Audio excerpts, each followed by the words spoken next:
Question 1. Mr. Speaker, can I first wish you a happy birthday for yesterday? And say that we're all delighted that Sir Billy Boston, a great British sporting icon, has received his richly deserved knighthood. Long overdue, if I may say, for him, but also for rugby league. Mr. Speaker, it's Carers Week, and I know the whole House will join me in celebrating the selfless dedication of our unpaid and young carers. This weekend also marks the 8th anniversary of the Grenfell Tower fire. We will honour the 72 men, women and children who lost their lives by delivering meaningful and lasting change, a country with safe and secure homes for everyone, and where justice is done for the Grenfell community. Mr. Speaker, acting alongside our allies, we've sanctioned individuals responsible for inciting appalling settler violence and expansion. We've done that to uphold human rights and defend the prospect of a two-state solution. We will continue to support all efforts to secure a ceasefire, the release of all hostages despicably held by Hamas, and the humanitarian aid that needs to surge in. Mr. Speaker, this morning I had meetings with ministerial colleagues and others. In addition to my duties in this House, I shall have further such meetings later today. David. Diolch, Mr Llefarydd. My constituent, Mr Michael O'Leary, was brutally murdered 5 years ago and his body was desecrated. Working alongside the honourable members for York Outer and Montgomeryshire and Glendour, I've made a number of requests to discuss his and other victims' cases with ministers and to explore introducing legislation making the desecration of a body a criminal offence. Would the Prime Minister meet with Mr O'Leary's family, along with other victims' families, including April Jones of Machynlleth and Sarah Everett and Helen McCourt, to hear why they are calling for a new criminal offence of desecrating a body to be introduced? Can I thank her for raising this horrific case and the other similar cases, and my thoughts, I'm sure the thoughts of the whole House, are with Michael's family and all those affected by such vile crimes. I think we all need to listen to what they have to say. I know she's been working with the Honourable Friend for York Outer on this issue, and I pay tribute to her and all of those that are working so hard on this issue, and I'm sure the Justice Minister will be in touch at the first opportunity to take this forward, and I thank her again for raising a really important issue. Thank you, Mr. Speaker. Prime Minister, in Gloucestershire, after 14 years, waiting lists for both physical and mental health are finally falling. So last week I hosted a round table with young people and heard how music and arts programmes like the fantastic Gloucestershire Music Works are transforming mental health outcomes. I also chaired a panel on comedy on prescription in South by Southwest with Lou Jackson and Jonathan Pye, utilising laughter to improve well-being and reduce waiting lists. So can I ask the Prime Minister to back our campaign in creative health and urge him to go further in reducing waiting lists for all patients? Thank you. Can I come back? He's got great expertise. He's worked for many years in the NHS as a GP, and I support the work that he's doing. Our plan for change has cut waiting lists, as he points out, by almost 5,000 in his local trust, and we're going further, including through state-of-the-art radiotherapy machines rolled out across the country, Mr. Speaker. There's one going into his constituency, more scanners going to 27 other hospital trusts, including 2 hospitals in the constituency of the Leader of the Opposition. All made possible by the decisions that we've made, and I know she'll want to stand up and welcome that. Leave the opposition, Kevin. Mr. Speaker, perhaps the Prime Minister knows something I don't know. There's only one hospital in my constituency. But Mr. Speaker,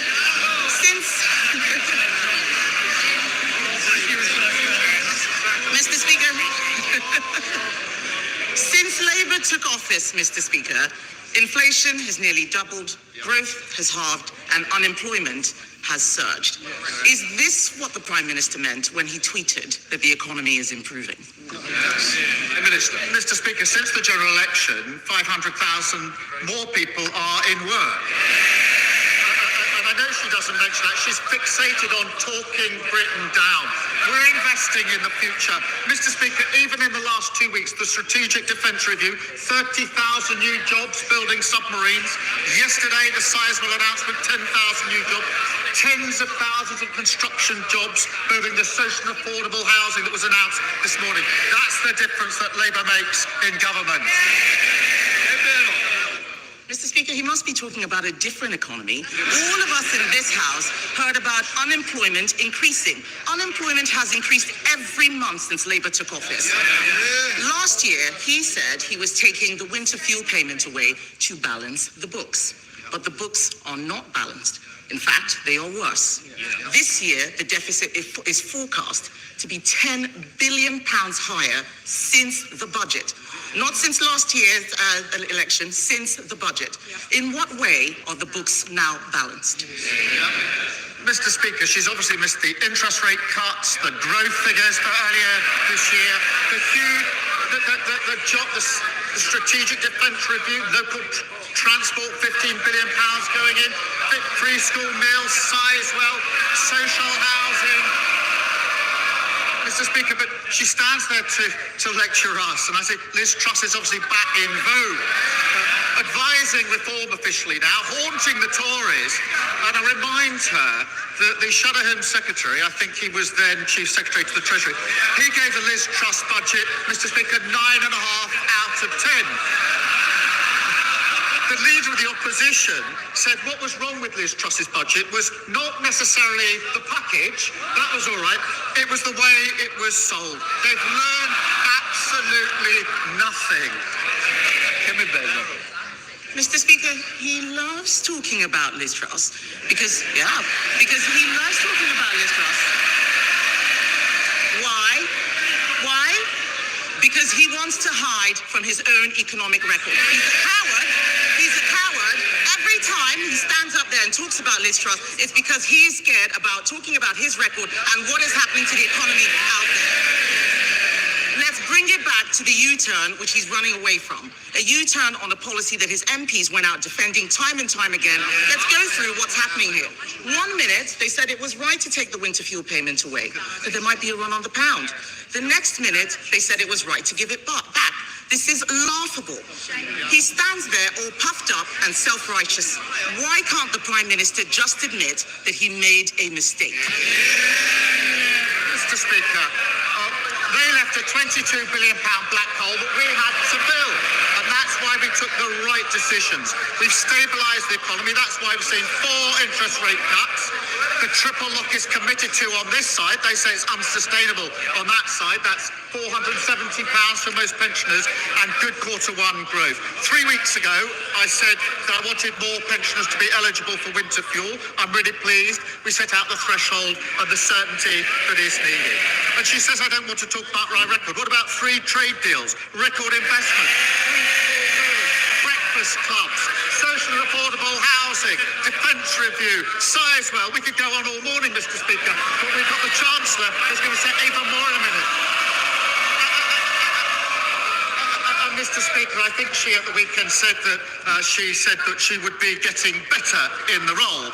She could start with apologising for the Liz Truss budget. That would be better. Mr. Speaker, I get better every week. He gets worse. Yes, he gets worse. Last week, Mr. Speaker. If you think that is a good look, it is a very bad look.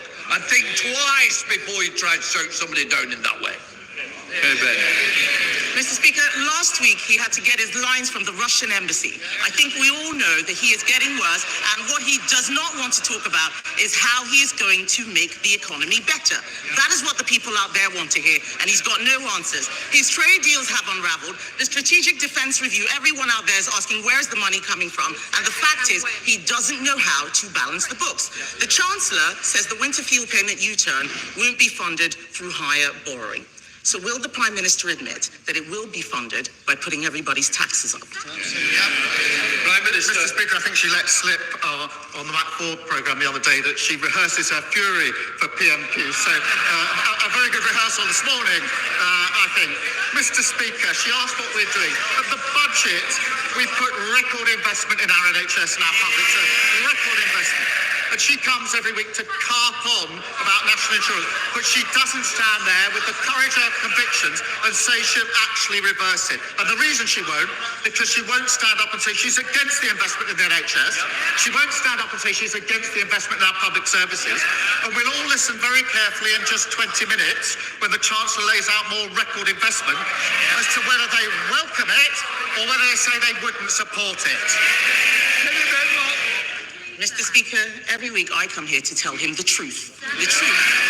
That the economy is in a spiral because Labour, that's all of them, Labour put up taxes that cut growth, and we all heard the Prime Minister, he didn't rule out tax rises, so they are going to have to put up taxes even more. This is a spiral. And if that wasn't bad enough, Mr. Speaker, if that wasn't bad enough, this morning we heard that because of his terrible Chagos deal, Mauritius is scrapping income tax. Why on earth should the British taxpayer pay for £30 billion for tax cuts in Mauritius? Mr. Speaker, Diego Garcia is a vital intelligence and strategic capability. And it's absolutely clear that legal uncertainty would compromise it in very short order. That is why they started the negotiations in relation to it. And no responsible Prime Minister would let that happen. We've secured the base for the long time. That has been welcomed by our allies, by the US, by NATO, by Australia, New Zealand, India. It's been opposed by our adversaries, Russia, China and Iran. And in the second column, we add reform, following Putin, and the Tories following reform. Mr. Speaker, the Prime Minister knows this has nothing to do with national security, but his bad negotiating. I've had the security briefings. It was a bad deal before, and it's still a bad deal. And then in half an hour, the Chancellor is going to stand up and tell us that everything is fine. But the truth is, she has made bad choices. Bad choices that mean higher inflation, bad choices that have led to lower growth, bad choices that have meant that jobs have been lost every single month since Labour came into office. That's hundreds of thousands of families who've lost their income in Stoke, in Grangemouth, in Luton. Those are their constituencies, businesses across the country. The Chancellor has lost all her headroom. She's fallen out with the Cabinet. She's making unfunded spending commitments, which she promised not to do. Isn't the truth that we have got the wrong Chancellor and the wrong priorities?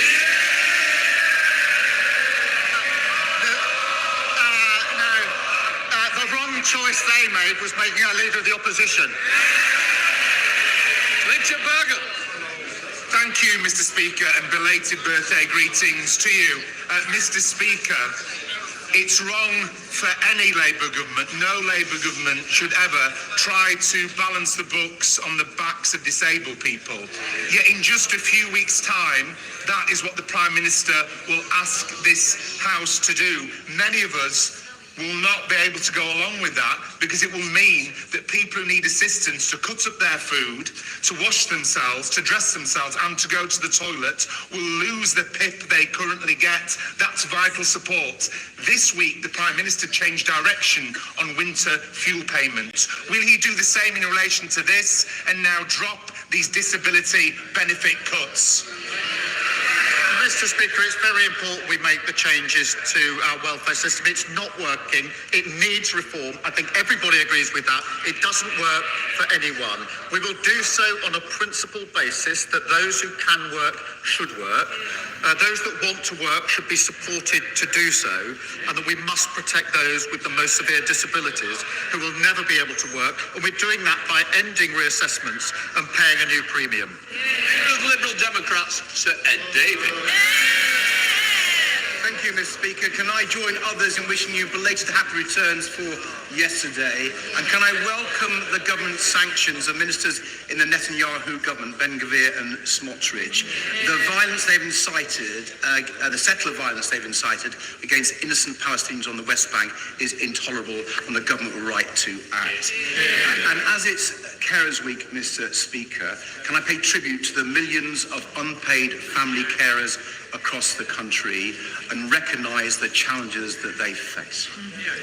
Mr. Speaker, the last Conservative government left our health service on its knees. We've heard reports that the NHS will get extra funding in the spending review. If it does, we will support that. But does the Prime Minister agree that no amount of money for the NHS will solve its crisis unless we also invest to fix care?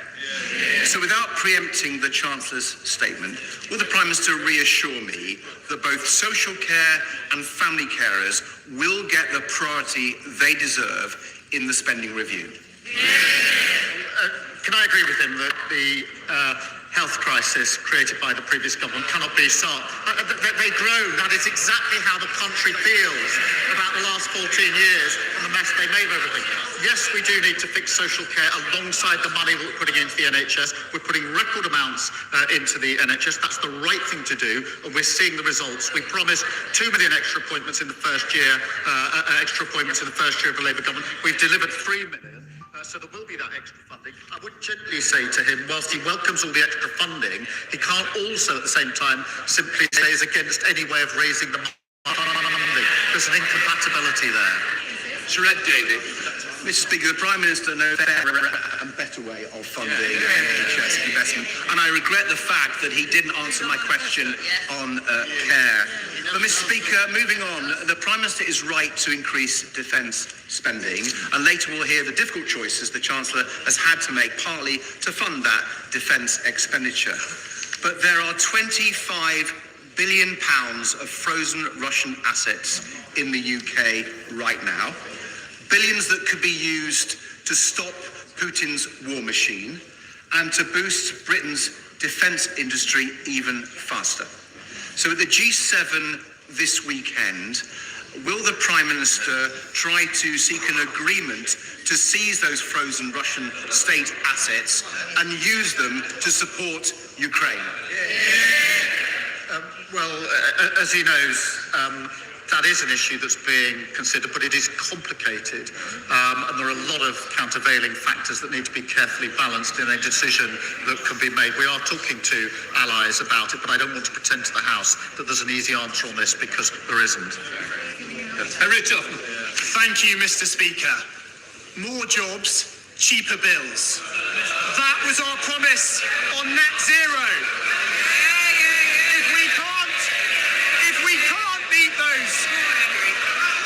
If we can't meet those goals, then we must consider our approach. In Pembrokeshire, we have a proud industrial history rooted in oil and gas, and an incredibly exciting opportunity in floating offshore wind in the Celtic Sea. So can the Prime Minister assure me that he is committed to a just transition that protects and creates jobs? Thank you for raising this. I believe this government must seize the opportunities of net zero for working people, creating good skilled jobs, taking them off the roller coaster of volatile fossil fuel markets. Under past governments, Mr. Speaker, hard-working communities had their pride and their jobs ripped away, and we will never do that in relation to a transition. We've already seen £40 billion of investment in energy and renewables, and the CBI shows that 38,000 jobs in Wales are linked to clean energy. I want to see more of that. Both of them are against it. Saoirse Eastwood. Thank you, Mr. Speaker. Mr. Speaker, with your indulgence, I just want to pay tribute to the Police Service of Northern Ireland briefly for tackling public order in Northern Ireland over the last 2 nights with over 30 police officers injured. I'm sure the whole House would want to join with me in that, and also condemning the racist violence. Mr. Speaker, whether it's the cardiac scandal at the RVH in Belfast, the cervical smear scandal in the Southern Trust, the COVID-bereaved families, or the crash of Chinook Zulu Delta 576, all of which has impacted my constituents in Lagan Valley. The common thread here is that families simply wanted the truth, but they were let down by institutions at every cut and turn. Will this government urgently introduce a duty of candour bill and ensure that it reflects what the Hillsborough Law Now campaigners and families have fought so very hard for? Can I start with the important point she makes about Ballymena? And I utterly condemn the violence that we've seen overnight. in Ballymena and in other parts of Northern Ireland, including against PSNI officers. It is absolutely vital that the PSNI are given the time they need to investigate the incidents concerned, rather than face mindless attacks as they seek to bring peace and order to keep people safe. And the Northern Ireland Secretary is in touch with the PSNI and the Executive, and I'm being kept updated in relation to that. In relation to the tragic cases that she raises, firstly, I thank her for raising them, and it is important that we have a legal duty of candour. We will be introducing that because, as she says, there must be the truth here based on all people being dealt with on the basis of dignity, fairness and accountability. Thank you. Jasmine Qureshi. Thank you, Mr. Speaker. In the words of the former Israeli Prime Minister, what we are witnessing in Gaza is indiscriminate, limitless, cruel and criminal killing of civilians. More than 50,000 people have been killed. Children have been shot while queuing for bread. A growing number of genocide scholars, including leading Israeli academics, believe that a genocide is taking place. Under international law, we have a duty to prevent genocide. I served on the UN mission in Kosovo. We acted to stop mass killing there. What is the difference now? Will the Prime Minister please intervene immediately to alleviate human suffering and take steps to recognise the state of Palestine? Mr. Speaker, should have seen the statement we made yesterday and the actions that we're taking with allies. The humanitarian situation is dreadful and distressing, and scenes that we've witnessed outside aid distribution centres are frankly heartbreaking. More aid is needed at volume and speed into Gaza, and Israel's plan for aid delivery is inadequate and insufficient. What is needed is for the UN and other agencies to deliver that aid according to well-established mechanisms, and Israel must allow this. Mr. Speaker, we are working with allies to do all that we can to make this happen, as well, of course, to get the hostages out who've been held for a very long time and a desperately needed return to a ceasefire. Alex Easton. Thank you, Mr. Speaker. Prime Minister, there are significant concerns regarding the potential job losses at Spirit Aerosystems stemming from the deal with Airbus.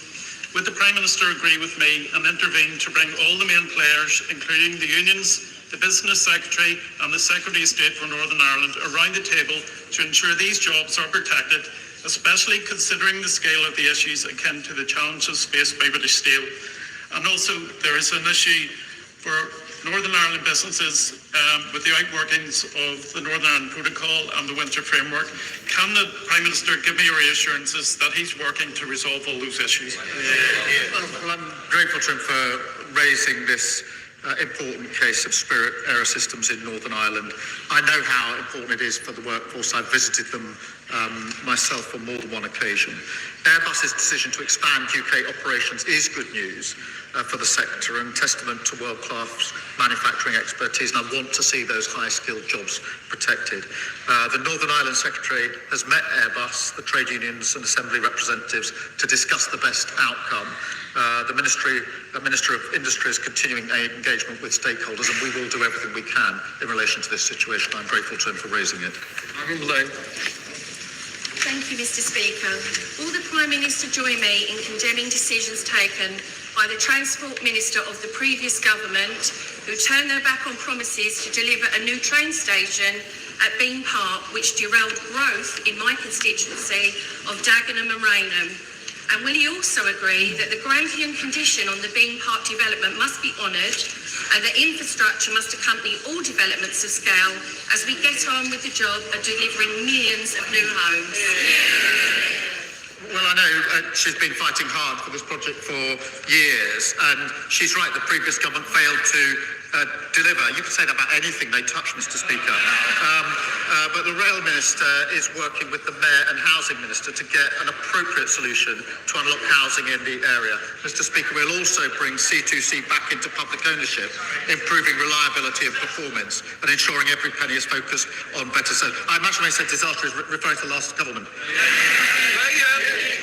Thank you, Mr. Speaker. I've spoken with parents with children with special education needs and disabilities, but aren't getting the support they need in school. However, if as a result their child is out of school, they're left facing prosecution, fines, or even prison time. Punishing parents for the failings of a broken system is outrageous. So will the Prime Minister end this by backing Lord's Amendment 349A to the Children's Wellbeing in School Bill, and will he meet with me to discuss this further? Can I thank you for raising this? The epidemic of absence in our schools is something that really does worry me and concern me. Thanks to the efforts of schools and parents across the country, we've seen over 3 million more days in school this year compared to last, which is really important. But we do know that pupils with special educational needs face more complex barriers in relation to school attendance. Look, we will, of course, look at all amendments in the usual way, but in this instance, I do think we struck the right balance. Chris Webb. Thank you, Mr. Speaker. May I start by congratulating Sir Billy Boston. Billy ended his career playing at Blackpool, and I know this has been a long campaign by the Culture Secretary, the Speaker, the Honourable Member for Makerfield, and many in this House, so congratulations to Sir Billy. 12,000 people, it's been exposed by shelter, are waiting for council housing in Blackpool.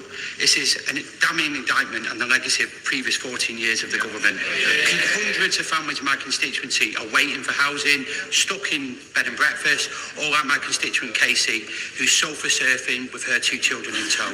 So will the Prime Minister, alongside the Deputy Prime Minister, commit to a new generation of social housing and council housing in my constituency and help me build a better Blackpool? Well, can I join him on his comments about Billy Boston? I think the whole House will, Mr. Speaker. We are turning the tide on the housing crisis with the biggest investment in social and affordable housing in a generation, Mr. Speaker. The Chancellor investing £39 billion over the next 10 years, almost double what we saw under the last government. And no wonder the National Housing Federation welcomed this as transformative, saying it offers real hope to the thousands who need safe, secure and affordable homes. It is National Diabetes Week, and as someone living with type 1, as we both are, Mr. Speaker, we are more than aware of the serious complications of diabetic ketoacidosis, KDA, which if not caught early enough could prove fatal. Now, 1/4 of children are diagnosed with type 1 diabetes when in KDA, and that could be avoided with early diagnosis. So will the Prime Minister commit to rolling out a national, universal screening programme, as seen in Italy, for type 1? Can I thank her for championing this really important issue? My late mother had diabetes, and so I know firsthand just what a struggle it can be and how important it is. Type 1 diabetes is not preventable, as she knows, but the sooner we can reach people, the sooner we can care for them. And we have a screening programme in the UK available to families across the country, and over 20,000 children have already taken part. It is really important that we continue to deliver that, but can I thank her for continuing to champion this and to raise her voice on this very important issue. Durham Puppet. Thank you, Mr. Speaker. It is crystal clear how social media and smartphones are harming our young people, with cyberbullying, addiction and exploitation absolutely rife. Governments elsewhere are taking bold action. I understand ministers are considering a 2-hour limit, but that's per app rather than per day. I know the Prime Minister takes this seriously, so can he update the House on what he wants to see happen and what action this government will take to protect our children? It is important that we take action to protect our children, and from July, Mr. Speaker, tough new rules will mean platforms must protect children in the UK from seeing harmful and violent content. We do need to look at other measures needed to create safer online experiences for young people, and we won't hesitate to take further steps. Concerning new statistics showed that delays for cancer treatment in North Norfolk are greater than the national average. Much of this relates to the struggles that we face specifically as an older rural constituency. I was elected on a promise to get our NHS back and fighting fit after the criminal damage inflicted on it by the Conservatives. Would the Prime Minister recognise that rural health services face acute and specific challenges?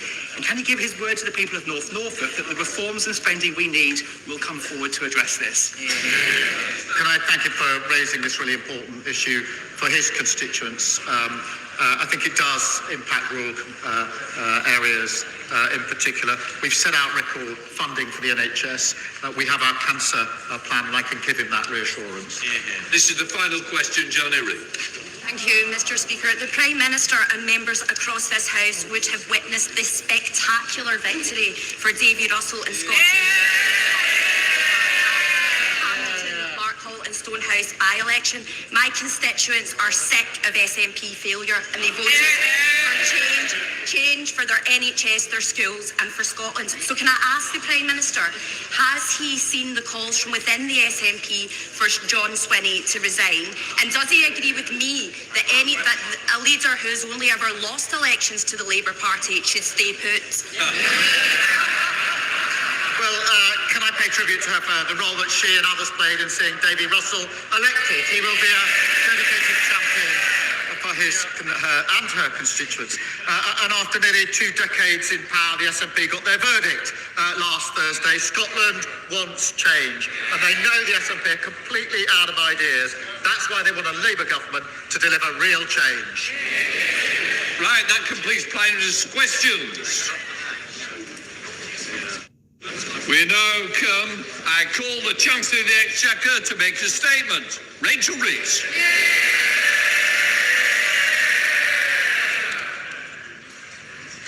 Thank you, Mr. Speaker.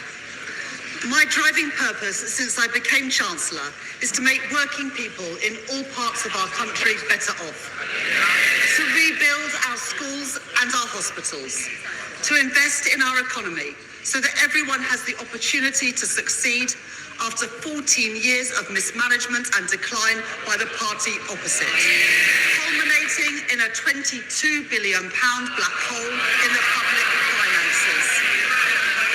That was their legacy, and the first job I faced as Chancellor was to set it right. So at the budget last October, and again in the spring, I made the choices necessary to fix the foundations of our economy. And we wasted no time in removing the barriers to growth. The biggest overhaul of our planning system in a generation, launching Britain's first national wealth fund and reforming our pension system to unlock billions of pounds of investment into our economy. We are starting to see the results. The stability that we have provided has helped support 4 cuts in interest rates, saving hundreds of pounds a year for families with a mortgage. Real wages have grown by more in the first 10 months of this Labour government than they did in the first 10 years of Conservative. And the latest figures show that we are the fastest economy growing in the G7. With countries around the world lining up to do business with Britain again, with new trade deals with India, the United States and with the European Union too. We are renewing Britain. But I know that too many people in too many parts of our country are yet to feel it. This government's task, my task as Chancellor, and the purpose of this spending review is to change that, to ensure that renewal is felt in people's everyday lives, in their jobs and on their high streets. The priorities of this spending review are the priorities of working people, to invest in Britain's security, in Britain's health, and to grow Britain's economy so that working people are better off. Mr. Speaker, today I am allocating the envelope I set out in the spring. I am enormously grateful to my excellent team of officials at the Treasury and to my right honourable friend, the Chief Secretary to the Treasury, for his tireless work throughout this process. Crunching the numbers, looking at the assets and the liabilities. And on that note, can I thank all my Cabinet colleagues for their contribution to this process. They are all assets to this Labour government. In this spending review, total departmental budgets will grow by 2.3% a year in real terms. Compare that to the Conservative choice of austerity. In contrast to our increase of 2.3%, They cut spending by 2.9% per year in 2010. So let's be clear. Austerity was a destructive choice for the fabric of our society. And it was a destructive choice for our economy too, choking off investment and demand, creating a lost decade for growth, wages and living standards. That is their legacy. My choices are different. My choices are Labour choices. The choices in this spending review that are only possible because of my commitment to economic stability and to the decisions that this government has made. The Conservatives' fiscal rules guaranteed neither stability nor investment, and that is why I changed them. My fiscal rules are non-negotiable, and they are the foundation of stability and of investment. My first rule is for stability, that day-to-day government spending should be paid for through tax receipts. That is the sound economic choice, and it is also the fair choice, because it is not right to expect our children and future generations to pay for the services that we rely on today. This first rule allows me, as I set out in the budget last year, to allocate £190 billion more to the day-to-day running of our public services over the course of this spending review, compared to the plans of the previous government. My second fiscal rule enables me to invest in Britain's economic renewal, while getting public debt down on a downward path. The rule has allowed me to increase public investment by over £100 billion in the autumn and a further £13 billion in the spring. Investment to rebuild our transport networks, to rebuild our defence capability, and to rebuild our energy security. In short, to grow our economy. Mr. Speaker, I've made my choices. Tough decisions, yes, for stability. Changing Britain's fiscal rules, yes, for investment. And today, delivering that investment for the renewal of Britain. Now it is a time for the parties opposite to make their choices. The spending plans that I am setting out today are only possible because of the decisions that I took in the autumn to raise taxes and the changes to our fiscal rules. Every one of those changes was opposed by the parties opposite. So today, they can make an honest choice, and they can oppose these spending plans, as they opposed every penny I raised to fund them. Or they can make the same choice as Liz Truss: spend more, borrow more, with no regard for the consequences. And in their clamour to cut taxes for the richest, the Conservatives crashed our economy. They sent mortgage rates spiralling, and they put our pensions in peril. I will never take those risks. And reform, well, they're itching to do the same thing all over again. Now, the member for Clacton may be playing the friend of the workers now, but some of us are old enough to remember when he described the disastrous Liz Truss budget as, and I quote, the best Conservative budget since the 1980s. Mr. Speaker, after the damage is done, he still nods along. They have learnt nothing. And his party have been in Parliament for less than a year, and yet they have already racked up £80 billion of unfunded commitments. They are simply not serious. Mr. Speaker, every day it becomes clearer. It is Labour, and only Labour, that has a credible plan for the renewal of Britain. As I said in my spring statement, the world is changing before our eyes. And since the spring, the challenges that we face have become even more acute. The signs of our age of insecurity are everywhere. So we are acting on the promise in our plan to change, building renewal on foundations of national security, border security, and economic security.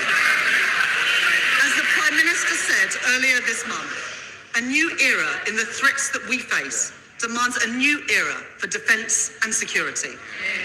That's why we took the decision to prioritise our defence spending by reducing overseas development aid, so that defence spending will now rise to 2.6% of GDP by April 2027, including the contribution of our intelligence agencies.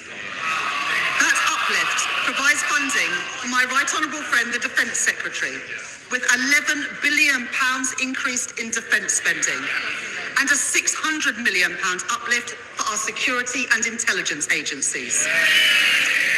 That investment will deliver not only security, but also renewal.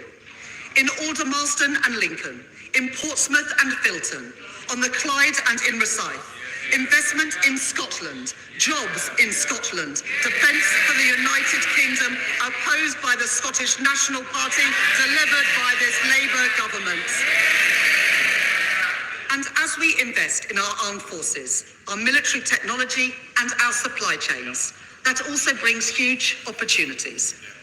£4.5 billion of investment in munitions, made in factories from Glasgow to Glasgow, Stevenage to Radway Green, and over £6 billion to upgrade our nuclear submarine production, supporting thousands of jobs across Barrow, Derby and Sheffield.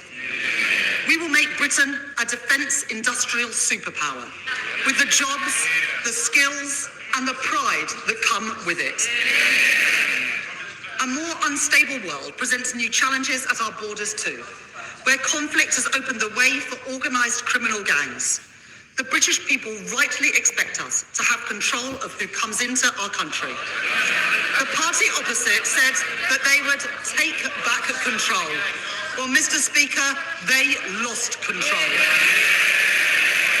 With one failed policy after another. No control, no security. In contrast, in the budget last year, I announced £150 million to establish the new Border Security Command. And today, to support the integrity of our borders, I can announce that that funding will increase with up to £280 million more per year by the end of the spending review for our new Border Security Command. Alongside that, we are tackling the asylum backlog. The party opposite left behind a broken system. Billions of pounds of taxpayers' money spent on housing asylum seekers in hotels, leaving people in limbo and shunting the cost of failure onto local communities. We won't let that stand. So I can confirm today that, led by the work of my right honourable friend, the Home Secretary, we will be ending the costly use of hotels to house asylum seekers in this Parliament. Funding that I have provided today, including from the Transformation Fund, will cut the asylum backlog, hear more appeal cases and return people who have no right to be here, saving the taxpayer £1 billion a year. That is my choice, Mr. Speaker. That is the Labour choice. That is the choice of the British people. And Mr. Speaker, if we want national security in a dangerous world, that does not stop at the strength of our armed forces or at our border. I have long spoken about what I call securonomics, the basic insight that in an age of insecurity, government must step up to provide security for working people and resilience for our national economy. Put simply, where things are made and who makes them matters. Take energy. The Tories neglected our nuclear and renewable sectors and closed our gas storage facilities, leaving us exposed to hikes in energy prices when Russia invaded Ukraine. And it was working people who paid the price for their mistakes. On this side of the House, we understand that energy security is national security. And so, because it is the right choice for bills, the right choice for jobs and the right choice for growth, this government is investing in the biggest rollout of nuclear power for half a century. A £30 billion commitment to our nuclear-powered future, Yesterday, my right honourable friend, the Energy Secretary, and I announced £14 billion for Sizewell C, producing the energy to power 6 million homes, supporting more than 10,000 jobs, including 1,500 apprentices, to build the nuclear workforce of tomorrow. And Mr. Speaker, that's not all. We are investing over £2.5 billion in a new small modular reactor programme. Our preferred partner is Rolls-Royce, a great British company based in Derby. This investment is just one step towards our ambition for a full fleet of small modular reactors, as well as providing a route for private sector-led advanced modular reactor projects to be deployed across the UK. Alongside these, we are making nuclear-approved land available in Sellafield to attract private investment and create thousands more jobs. And I'd like to thank my honourable friend for Whitehaven and Workington for his work in this area. And to strengthen Britain's position at the forefront of a global race for new nuclear technologies, a cause championed by the Mayor of the East Midlands, Claire Ward, and my honourable friend, the Member for Bassett Law, and to support pioneering work taking place in West Burton in Nottinghamshire, we are investing £2.5 billion in nuclear fusion. And to back British industries, pioneering work in carbon capture and storage will take place. Last year, we announced funding for 2 sites, on Merseyside and in Teesside, where we are building the world's first commercial-scale CCUS plant. Today, I can announce support for the Acorn project in Aberdeenshire, supporting Scotland's transition from oil and gas to low-carbon technology, a challenge and an opportunity well understood by the leader of Scottish Labour, Anas Sarwar, and by my right honourable friend, the Scottish Secretary. And we are also backing the Viking project in Humberside, a cause long supported by my honourable friend, the Member for Great Grimsby and Cleethorpes. And because I am determined to make sure that the energy technologies of the future are built here and owned here, and that those jobs come to Britain, with spending review decisions means that we can invest in the wholly publicly owned Great British Energy. Great British Energy, headquartered in Scotland. These are investments to make sure the towns and cities which powered the last industrial revolution will play their part in our next industrial revolution. To reduce our reliance on overseas oil and gas and protect working families from price shocks. A new generation of energy industries for a renewed Britain. That is my choice. That is Labour's choice. That is the choice of the British people. Economic security relies on our ability to buy, make and sell more here in Britain. In April, this government faced a choice: to let British Steel in Scunthorpe go under or to intervene. We heard representations from workers. Mr. Speaker, that choice was the choice not of the metal trader, but this Labour government. We heard representations from workers, trade unions, and from my honourable friend, the Member for Scunthorpe. My right honourable friend, the Business Secretary, and I were not prepared to tolerate a situation in which Britain's steel capacity was fatally undermined. We were not prepared to see another working class community lose the pride, lose the prosperity, lose the dignity that industry provides. So we did intervene to save British steel and the jobs that come with it, and I am proud of that decision. And this government will invest in Scunthorpe's long-term future and the future of steelworks across our great country. And in a vote of confidence in our homegrown steel, Heathrow Airport, where we are backing London by backing a third runway, has signed the UK Steel Charter, a multi-billion-pound airport expansion backed by Labour, built with British steel. And as we build our train and tram lines, our military hardware and our new power stations, that will mean orders for steel made in Britain. In Sheffield Forge Masters, where we are investing in nuclear-grade steel, And in Port Talbot, where this spending review confirms the £500 million grant to Tata Steel. A future for British-made steel and a proud future for Britain's steel communities. Things built to last, built here in Britain. That is my choice. That is Labour's choice. That is the choice of the British people. This Labour government is backing British business. There'll be more to come in the weeks ahead with our 10-year infrastructure strategy and our modern industrial strategy too. A plan drawn up in partnership with businesses and trade unions.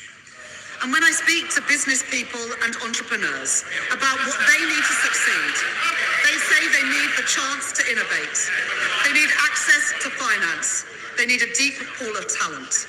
We have heard that message, and so today we are taking action. First, innovation, a great British strength. Our universities are world-leading, and we are proud of them. We want our high-tech industries in Britain today to continue to lead the world in the years to come, in car production, in aerospace, and in life sciences. So we are backing our innovators, backing our researchers, and backing our entrepreneurs, with R&D funding rising to a record high of £22 billion per year by the end of the spending review. And because homegrown AI has the potential to solve diverse and daunting challenges, as well as the opportunity for good jobs and investment here in Britain, I am announcing £2 billion to back this government's AI action plan, overseen by my right honourable friend, the Secretary of State for Science and Technology. And second, to champion those small businesses seeking access to finance as they look to grow, I am increasing the financial firepower of the British Business Bank, a 2/3 increase in its investments, increasing its overall financial capacity to £25.6 billion to help pioneering businesses start up and to scale up, backing Britain's entrepreneurs, backing Britain's wealth creators. And third, as we invest, if we are to thrive in the industries of the future, we must give our young people the skills that they need to contribute to our national success. As scientists, engineers and designers, as builders, welders and electricians. I know the ambition, the drive and the potential of our young people. And it cannot be right that too often those ambitions and that potential are stifled. When young people who want training find courses are oversubscribed and are turned away at the door, forcing growing businesses eager to recruit to look elsewhere. Potential wasted and enterprise frustrated. So today I am providing record investment for training and upskilling. £1.2 billion a year by the end of the spending review to support over 1 million young people into training and apprenticeships so that their potential, their drive and their ambition is frustrated no longer. And on the subject of skills, Mr. Speaker, we should all recognise the leader of the opposition's own commitment to lifelong learning. At the weekend, she promised to learn and to get better on the job. Well, I am sure that members on the benches opposite will be supporting her in that endeavour. Good luck with that. As we build a strong and secure and resilient economy, working people must feel the benefits. That starts with the security of a proper home. Our planning reforms have opened up the opportunity to build. Now we must act to make the most of those opportunities. And a plan to match the scale of the housing crisis must include social housing. Neglected for too many decades, but not by this Labour government. And so, led by my right honourable friend, the Deputy Prime Minister, we are taking action. I am proud to announce the biggest cash injection into social and affordable housing in 50 years. A new affordable homes programme in which I am investing £39 billion over the next decade. Direct government funding to support house building, especially for social rent. And I am pleased to report that towns and cities, including Blackpool, Preston, Sheffield and Swindon have already had plans to bring forward bids to build those homes in their communities. And I have gone further. Mr. Speaker, last autumn, I enabled greater use of financial transactions to support investment in our infrastructure, alongside strict guardrails that ensure that money is spent wisely through our public financial institutions. And so, in line with that commitment, I'm providing an additional £10 billion for financial investments, including to be delivered through Homes England, to crowd in private investment and unlock hundreds of thousands more homes. Homes built by a Labour government, homes built for working people. But, Mr. Speaker, it is no good investing in new skills, new jobs and new homes if they are not properly connected. That is why last week, with the support of my right honourable friend, the Transport Secretary, I announced £15 billion of investment to connect our cities and our towns, the biggest ever investment of its kind. Investments in buses in Rochdale, train stations in Merseyside and Middlesbrough, mass transit in West Yorkshire, and metro extensions in Birmingham, in Tyne Wear and in Stockport. And alongside that, we are backing Doncaster Airport. Today, I am announcing a 4-year settlement for Transport for London to provide certainty and stability for our largest local transport network to plan for the future. And for other regions in the UK, I am today providing for a 4-fold increase in local transport grants by the end of this Parliament to make the improvements put off for far too long to improve the journeys that people make every day.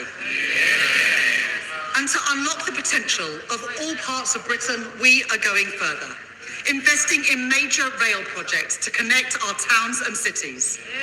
In October, I announced funding for the Transpennine route upgrade, the backbone of rail travel in the north, linking York and Leeds and Manchester, with a quarter of that route expected to be electrified by this summer.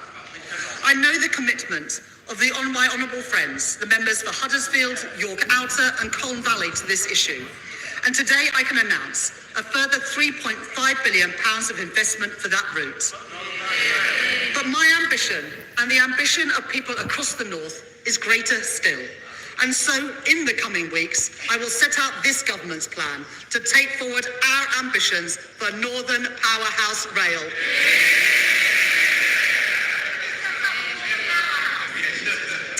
I have also heard the representations of my honourable friends, the members for Milton Keynes North, Milton Keynes Central and Buckingham and Bletchley.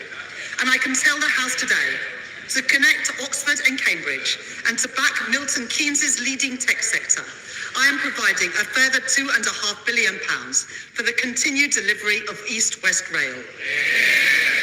And on a matter I know is of great importance to my honourable friends, the members for Lichfield, Birmingham Northfield and Birmingham Erdington, I can announce today that I am providing funding for the Midlands Rail Hub, the region's biggest and most ambitious rail improvement scheme for generations, strengthening connections from Birmingham across the West Midlands and into Wales too. Mr. Speaker, for 14 years, the Conservatives failed the people of Wales. Those days are over. Following representations from my right honourable friend, the Welsh Secretary, the First Minister for Wales and Welsh Labour MPs, I am pleased to announce today £445 million for railways in Wales over 10 years, including new funding for Padeswood Sidings and Cardiff West Junction. That, Mr. Speaker, is the difference made by 2 Labour governments working together to undo a generation of underfunding and neglect.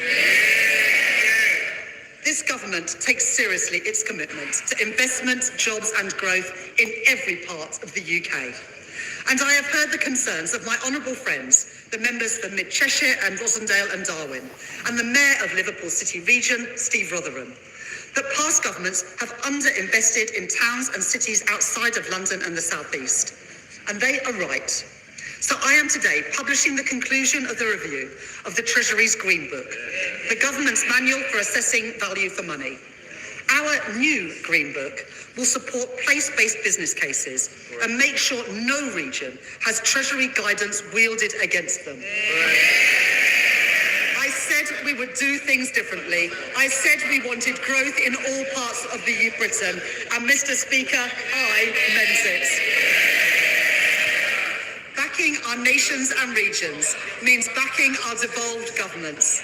And this spending review provides the largest settlement in real terms since devolution was introduced, with £52 billion for Scotland, £20 billion for Northern Ireland by the end of the spending review, and £23 billion for Wales. And having heard representations from many Welsh Labour colleagues, and because I know the obligation we owe to our industrial communities, I'm providing a multi-year settlement of £118 million to keep coal tips safe in Wales. Mr. Speaker, I know the pride that people feel in their communities. I see it everywhere I go. But I also know that for too many people, there is a sense that something has been lost.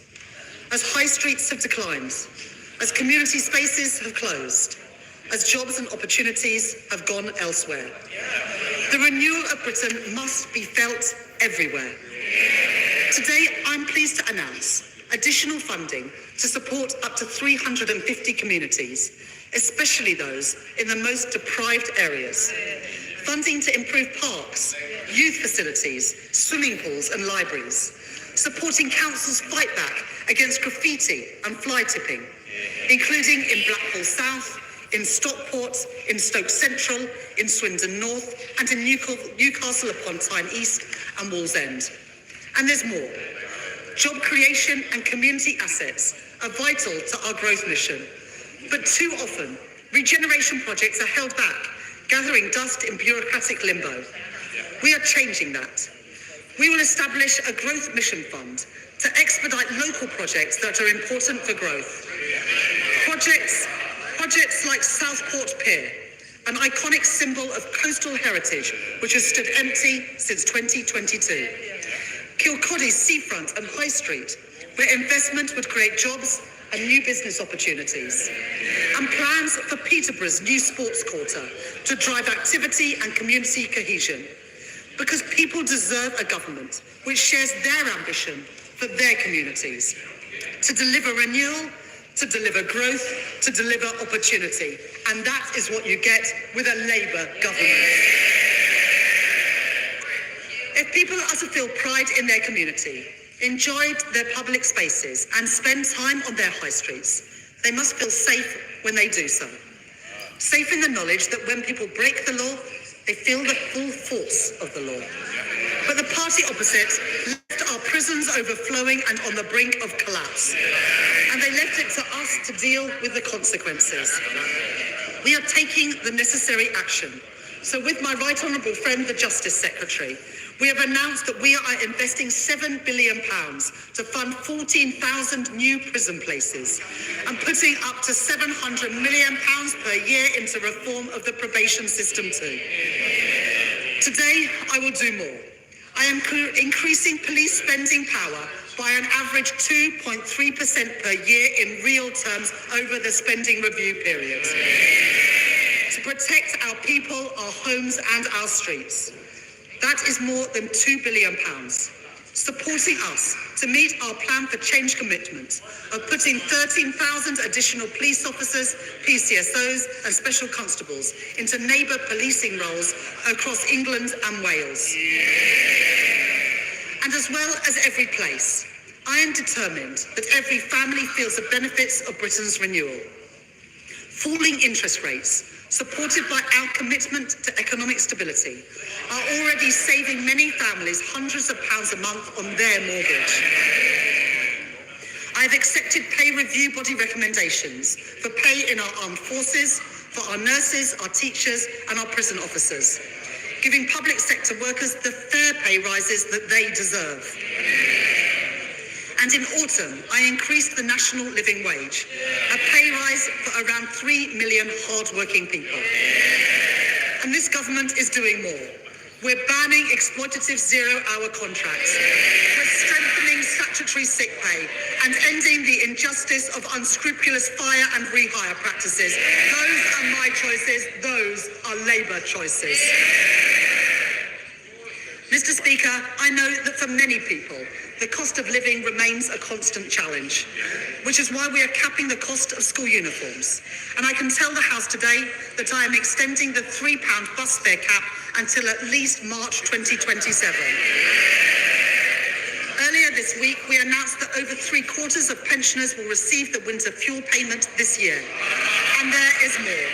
To get bills down, not just this winter, but in winters to come, we have expanded the Warm Homes Plan to support thousands more of the UK's poorest households, including providing £7 million to homes in Bradford, £11 million to homes in Rugby, and £30 million to homes in Blackpool. And today I can announce that I will deliver in full our manifesto commitment to upgrade millions of homes, saving families and pensioners across the country up to £600 each and every year off their bills. I am determined to do everything in my power to put more money in people's pockets, to give people security and control in their lives, to make working people better off, and to show them that this government, this Labour government, is on their side. Mr. Speaker, taxpayers work hard for their money, and they expect their government to spend their money with care. So for the first time in 18 years, this government has run a zero-based review, a line-by-line assessment of what government spends, something that the Tories didn't bother to do in 14 years. And as a result of that work, and of our wider drive for efficiencies, led by my right honourable friend, the Chancellor of the Duchy of Lancaster, in this spending review, I have found savings. From the closure and sale of government buildings and land, cutting back office costs, and reducing consultancy spend, all which the previous government failed to do. Reforms that will make public services more efficient, more productive, and more focused on the user. I have been relentless in driving out inefficiencies. I will be relentless in cutting out waste, with every single penny reinvested back into our public services. Mr. Speaker, I joined the Labour Party almost 30 years ago because I knew that the Conservative Party, when I grew up, didn't care much about schools like mine or the kids I grew up with. I joined because I believe that every young person should have the equal chance to succeed, no matter where they come from, no matter what their parents do.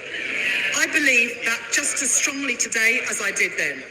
That is why at the budget last autumn, I ended the tax loophole which exempted private schools from VAT and business rates. And I put that money where it belongs, into helping the 93% of children in our state schools. Mr. Speaker, they oppose money for their local state schools, and I will always prioritise them. That was my choice. That is the Labour choice.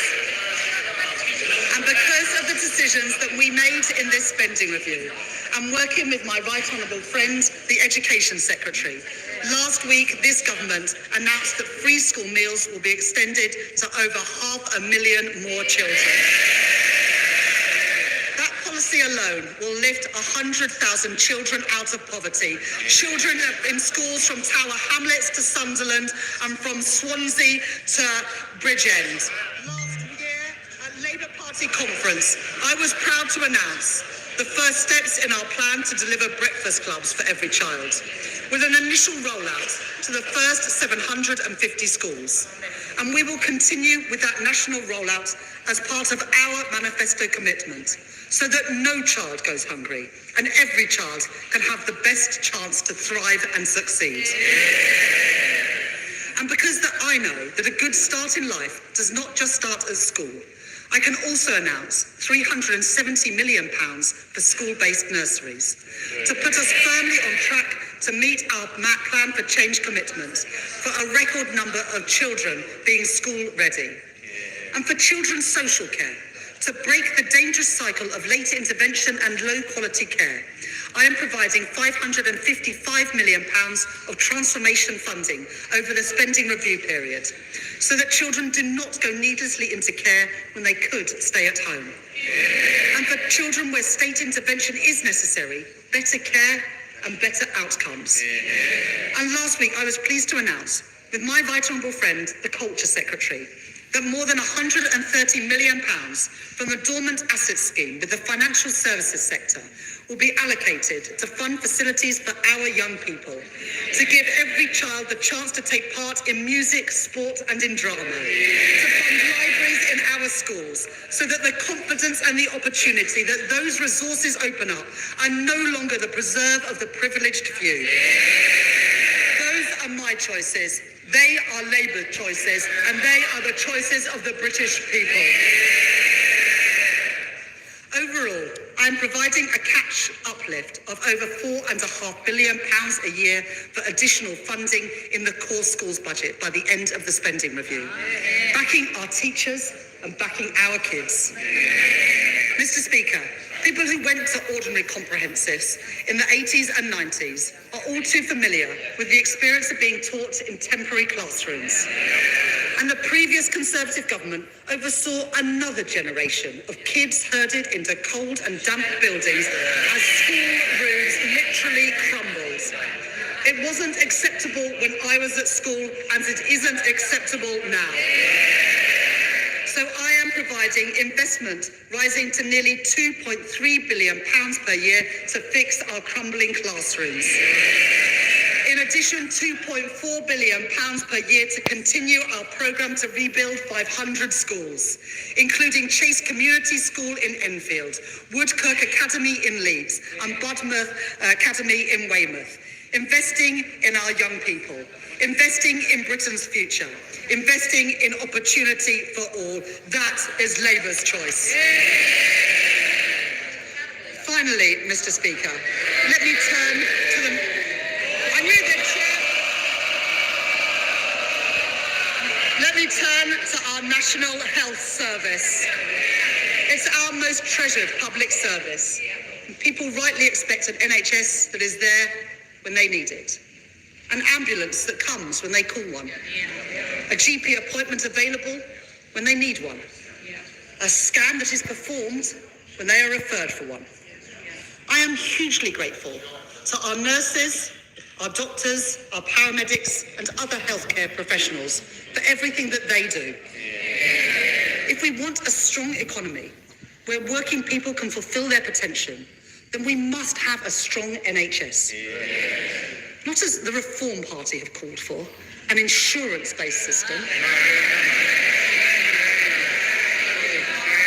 We believe in a publicly funded National Health Service free at the point of use. Now, perhaps the member for Clacton should spend some more time focusing on the priorities of the British people and less time in the Westminster Arms. Although, Mr. Speaker, after this week, perhaps the two chairman pub might be a better fit.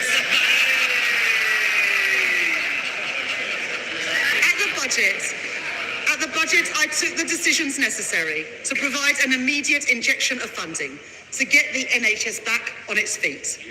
And I commend my right honourable friend, the Health Secretary, for all the progress that he has already made. In less than a year, this government has recruited 1,700 new GPs, delivered 3.5 million extra appointments, and cut waiting lists by more than 200,000. Fixing our NHS also means delivering fundamental reform across social care, which means that we are backing the first ever fair pay agreement for that sector. And I am increasing the NHS technology budget by almost 50%. And we are investing £10 billion to bring our analogue health system into the digital age, including through the NHS app, so patients can manage their prescriptions, get their test results, and book appointments all in one place. We are shifting care back to the community, providing more funding to support the training of thousands more GPs to deliver millions more appointments. We are investing more in prevention to meet our manifesto commitment of providing mental health support teams in all schools in England by the end of this Parliament. These investments will enable the delivery of our upcoming 10-year plan for health and put the NHS firmly back on the path to renewal. And to support that plan, to back the doctors and nurses that we rely on, and to make sure that the NHS is there whenever we need it. I am proud to announce today that this Labour government is making a record cash investment in our National Health Service, increasing real terms day-to-day spending by 3% per year for every single year of this spending review. An extra £29 billion per year for the day-to-day running of our health service. Mr. Speaker, that is what the British people voted for, and that is what we will deliver. More appointments, more doctors, more scanners, the National Health Service, created by a Labour government, protected by a Labour government, and renewed by this Labour government. Mr. Speaker, this is a spending review to deliver the priorities of the British people. Security, a strong Britain in a changing world. Economic growth, powered by investment and opportunity in every part of Britain. And our nation's health, with an NHS fit for the future. I have made my choices. In place of chaos, I choose stability. In place of decline, I choose investments. In place of pessimism, division and defeatism, I choose national renewal. These are my choices, Mr. Speaker. These are Labour choices. These are the choices of the British people, and I commend this statement to the House. Shut it, Chancellor. Bell strike.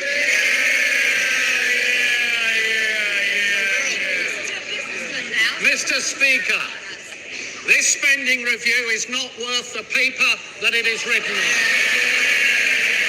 Because the Chancellor has completely lost control. This is the spend now, tax later review. Because the Right Honourable Lady knows she will need to come back here in the autumn with yet more taxes. And a cruel summer of speculation awaits. How can we possibly take this Chancellor seriously after the chaos of the last 12 months?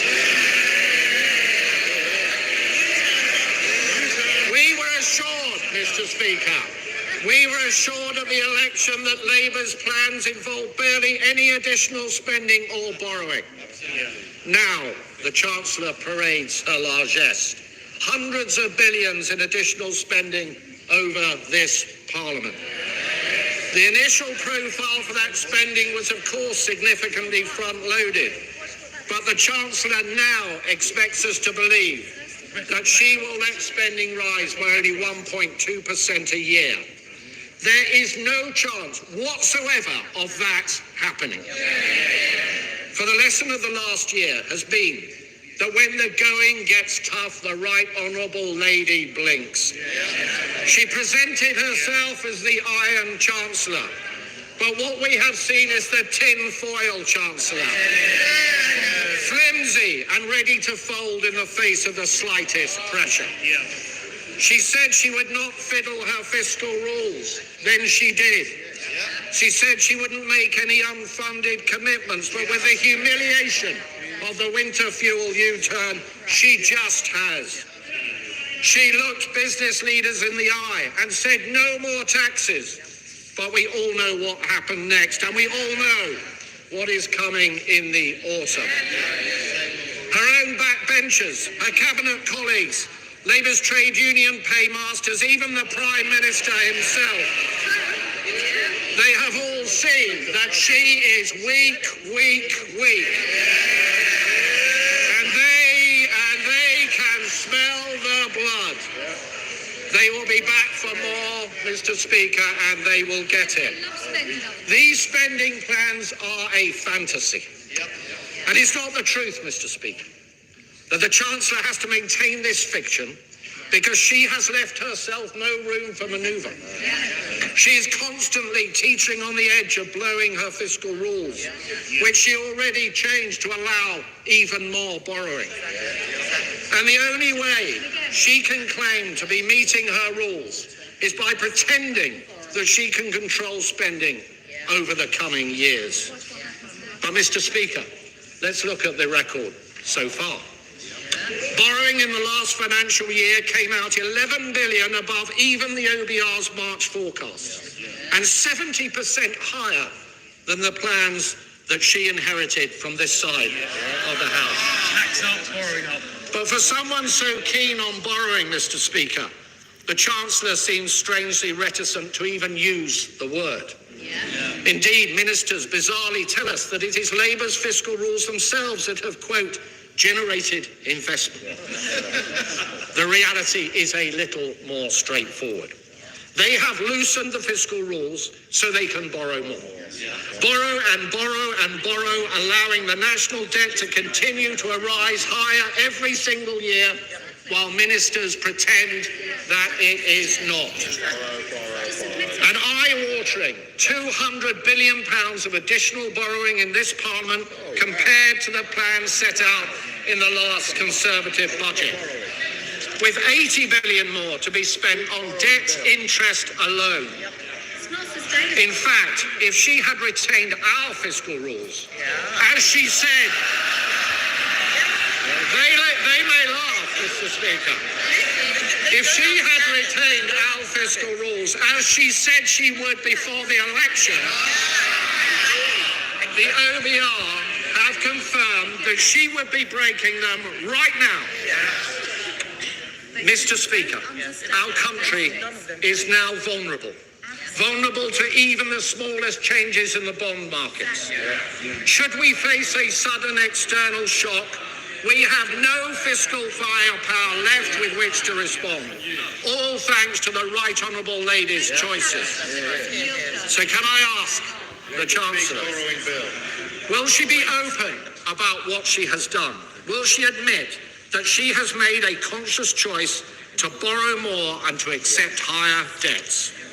Does she accept this means interest rates and mortgages will be higher than they would otherwise have been, as the OBR themselves have said?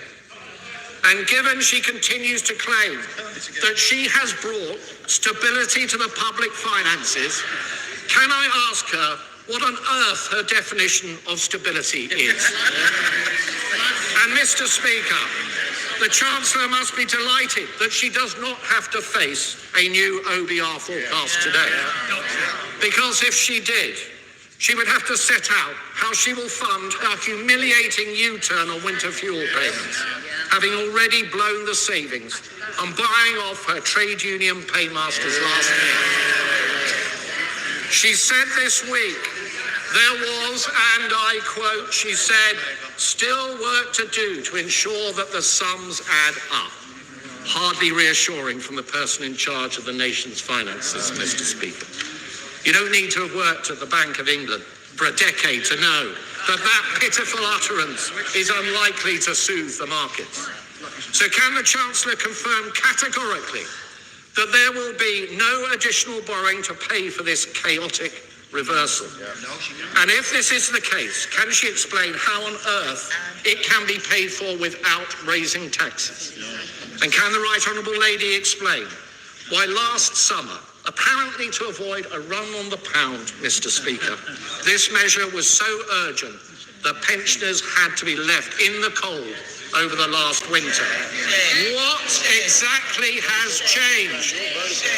Because it certainly hasn't been made possible by an improvement in the economy or the public finances, which the IFS said this week are both in a worse state now than when Labour came into office. And if we had an OBR forecast, we might also get some answers on how the government intends to find £3.5 billion to abolish the two-child benefit cap, which we are led to believe is imminent. Another addition to the ballooning welfare bill, another expensive surrender to the Labour left. And we would certainly get the OBR's assessment of the economic outlook following The tariffs, changes the Right Honourable Lady knew full well were coming. Meanwhile, her deluge of taxes and regulations has left business confidence at record lows, costing people their livelihoods.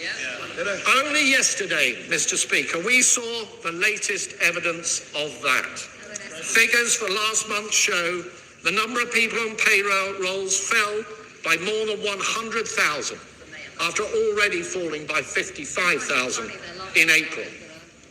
Unemployment is up by more than 10% since Labour came to office. The Right Honourable Lady may trumpet extra spending today, but is not the simple truth that she has trashed the economy and left no contingency in the face of a highly volatile global outlook.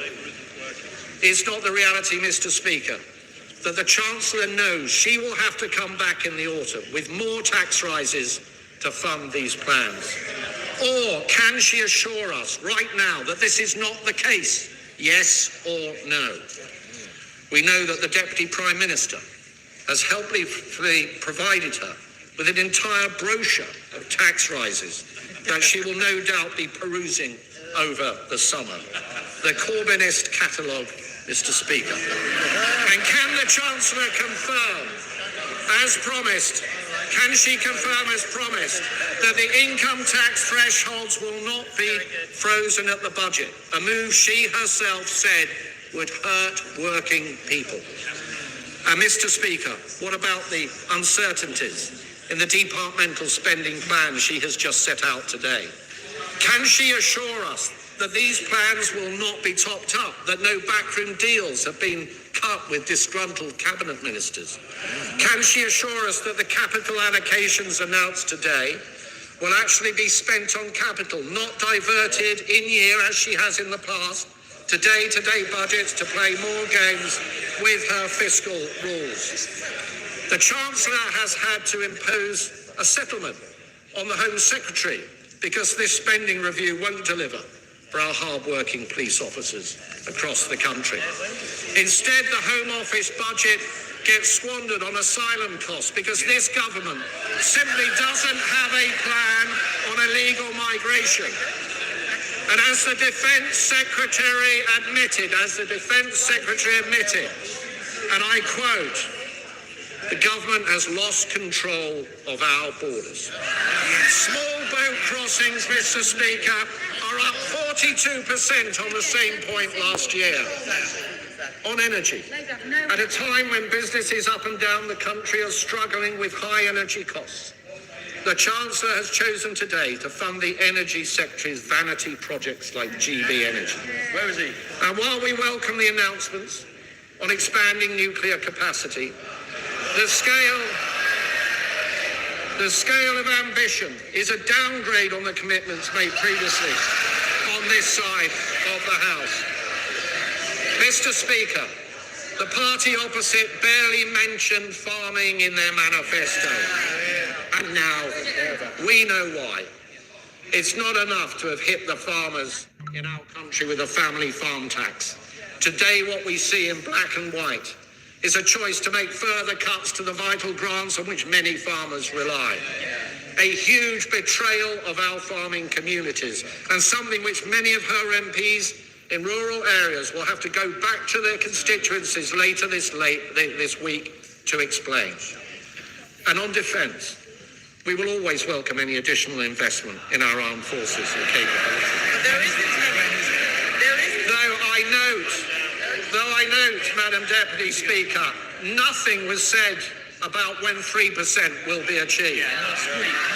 All we heard was that in the intelligence service spending was to be included in defence spending to flatter the numbers.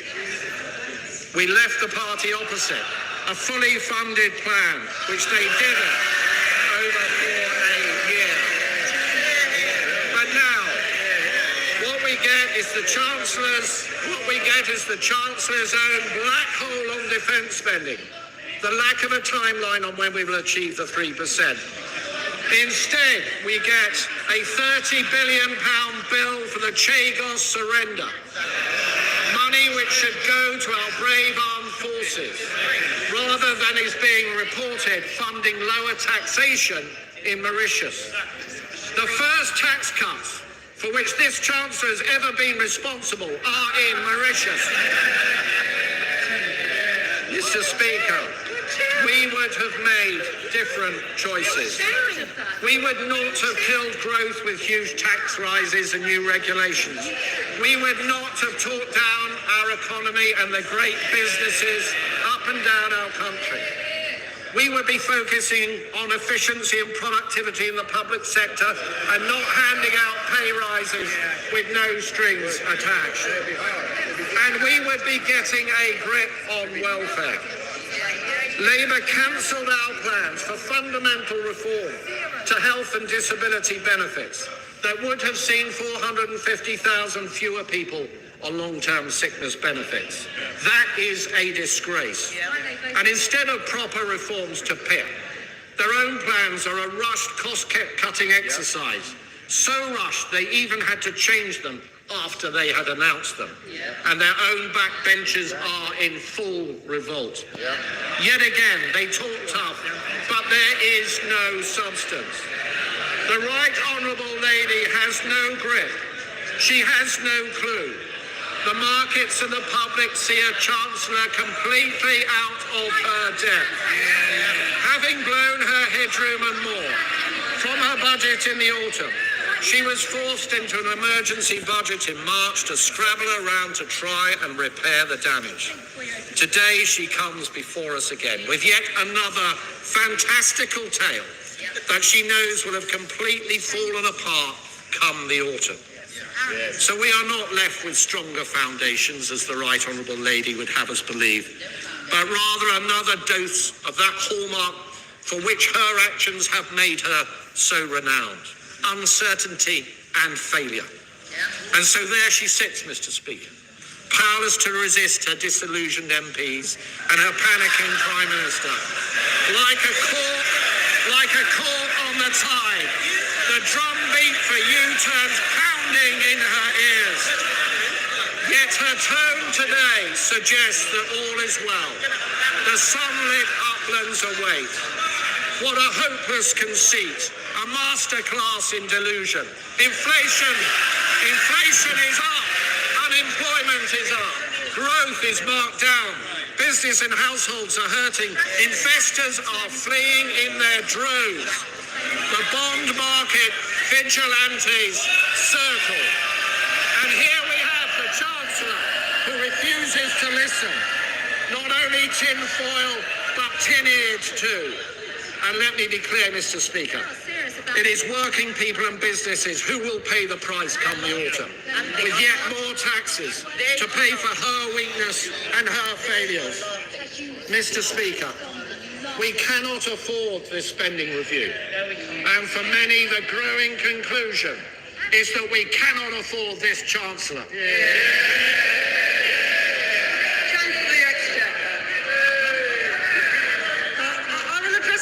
Shadow Chancellor specific points in a moment, but I want to start by acknowledging the progress he has made. After all, Madam Deputy Speaker, it's been quite a week for him. Last Thursday, he gave a speech saying it will take time for his party to win back trust on the economy. And today he showed us how far he and his party have to go to be able to achieve that. Now, I want to give him some credit for last week's analysis. He said that the Conservative Party was seen to have failed. He's right. He said that the last Conservative government put at risk the very stability which Conservatives had always said must be carefully protected. Madam Deputy Speaker, I agree with him. And he said that on Chancellor, I need to be able to hear, and I'm sure our constituents would also want to hear, Chancellor. He said that the credibility of the UK's economic framework was undermined by spending billions with no proper plan for how it will be paid for. Mr. Speaker, I couldn't have put it better myself. Now, the Shadow Chancellor could have gone a lot further. For example, Madam Deputy Speaker, he couldn't even bring himself to mention Liz Truss by name. Stride by name, baby steps by nature. But at least he's made a start.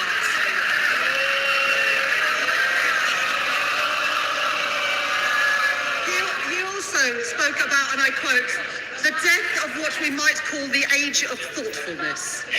And speaking of the death of thoughtfulness, let me now turn to his response to the spending review. Now, the Shadow Chancellor welcomed our nuclear investment of £30 billion, but he said it's not enough. He welcomed our defence investment of £11 billion, but he said it was not enough. He and his party opposed the decisions that this government has taken to make those announcements possible by voting against the budget in October last year. Madam Deputy Speaker, you can't spend the money if you won't raise the money.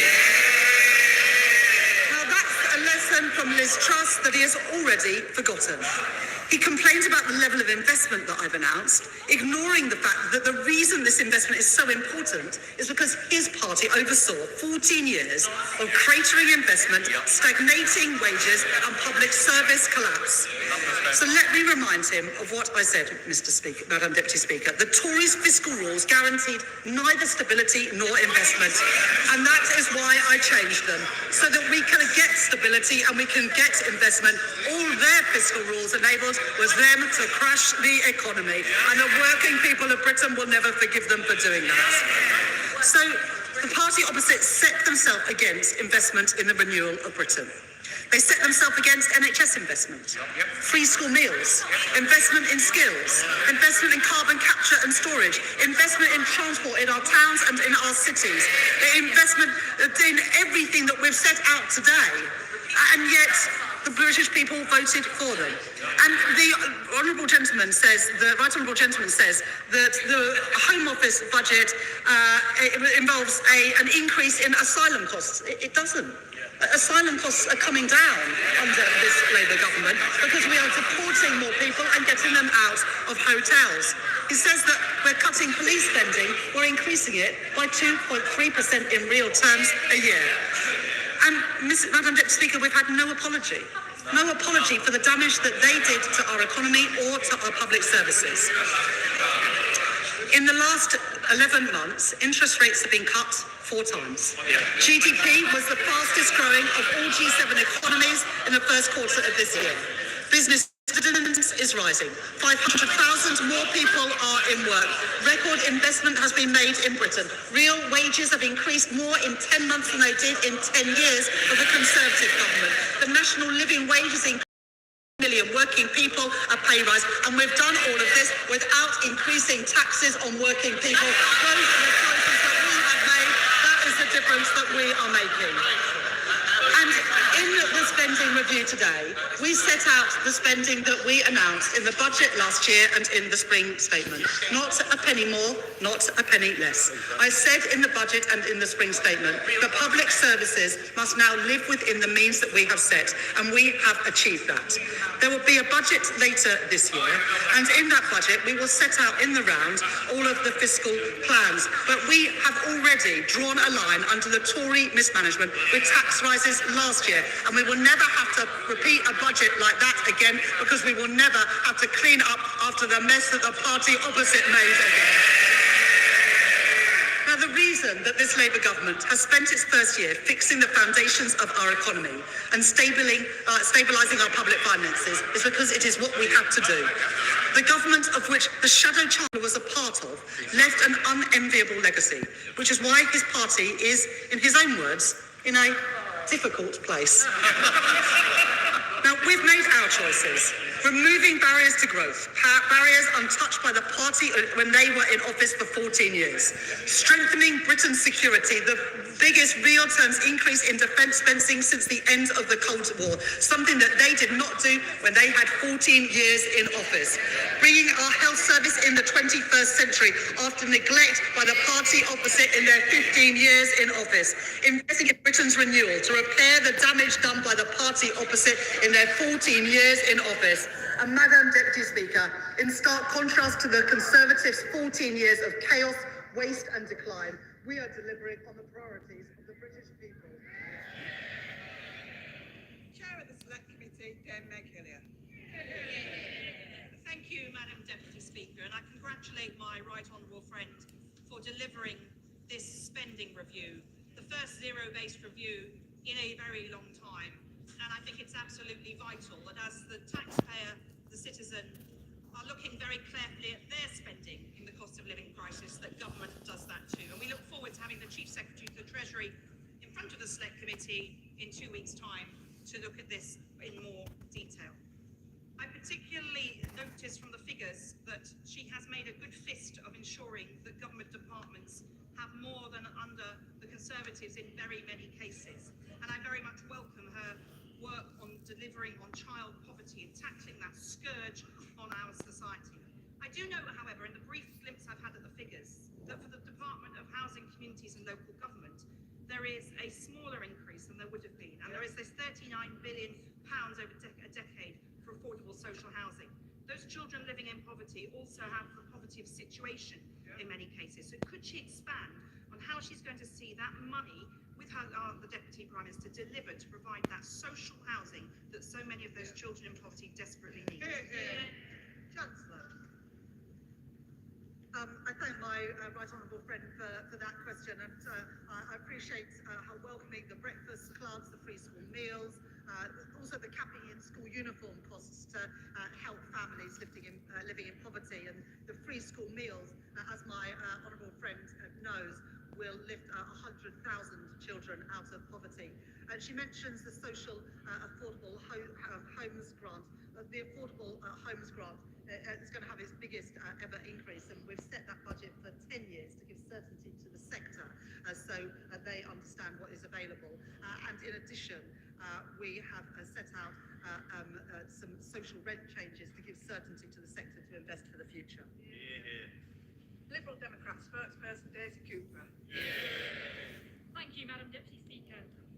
It's been almost a year since Labour swept to power with the promise of change, but we are still not seeing the scale of ambition needed to turn the country around. We welcome the announcement of investments in the NHS, but on its own, it won't work unless the government invests in social care too. We welcome the investments in infrastructure, but on its own, it won't work unless the government invests in skilling up the workforce we need to build it. And cutting billions from departmental budgets in real terms seems unnecessary when the government could instead go for growth and get a much deeper trading relationship with Europe. A move which could raise an extra £25 billion per year for the public purse. For as long as the government fails to truly tackle the red tape and trading barriers blocking British businesses, the government's grip on economic growth is more akin to a handbrake than an accelerator. Madam Deputy Speaker, the last Conservative government left our NHS on its knees. On their watch, waiting lists were soaring, hospitals were crumbling, and our high street healthcare was hollowed out. Can the Chancellor confirm that this funding will deliver the extra 8,000 GPs that are needed to guarantee everyone an appointment within 7 days or 24 hours if urgent? Can the Chancellor confirm that this funding will bring dentists back into the NHS and put an end to dental deserts? Can the Chancellor promise that this funding will mean that every cancer patient starts treatment within 62 days? And will she promise that the government will meet the Prime Minister's own pledge that 92% of routine operations will take place within 18 weeks? Will the Chancellor and the Health Secretary, sitting side by side, set up a crumbling hospitals task force to look at creative funding ideas, to bring construction dates forward and put an end to the vicious cycle that we saw under the previous government, where false economies of delayed rebuild leading to rising repair costs? And then, of course, Madam Deputy Speaker, there is the elephant in the NHS waiting room, the crisis in our social care services. The Chancellor knows, the Health and Social Care Secretary knows, this whole Parliament knows that today's investment in the NHS will be like pouring water into a leaky bucket if hospitals cannot discharge patients who are well enough to leave because there aren't the care workers to help them recover at home. This fair pay agreement that the Chancellor talks about, of course, is welcome, but it is barely a baby step, and it is nowhere near enough to bring back social care from the brink. At a bare minimum, we need a higher minimum wage for our care workers to stop the sector hemorrhaging care workers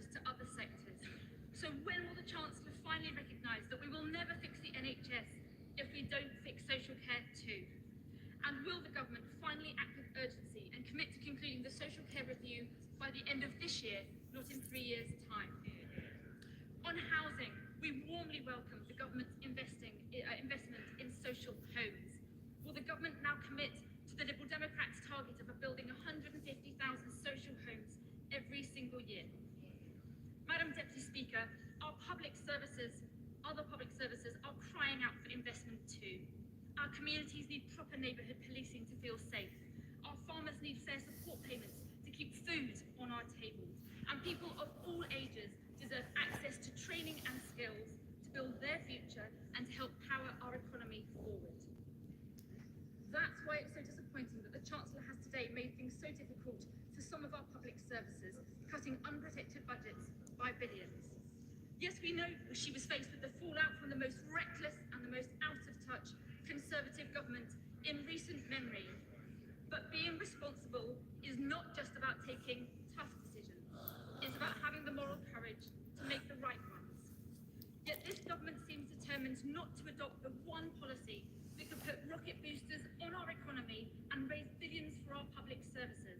A proper trade deal with Europe. A new bespoke customs union with the EU could boost our GDP by more than 2.2%, securing additional revenue to the tune of 25 billion a year, a huge boost to businesses and to our struggling public services too.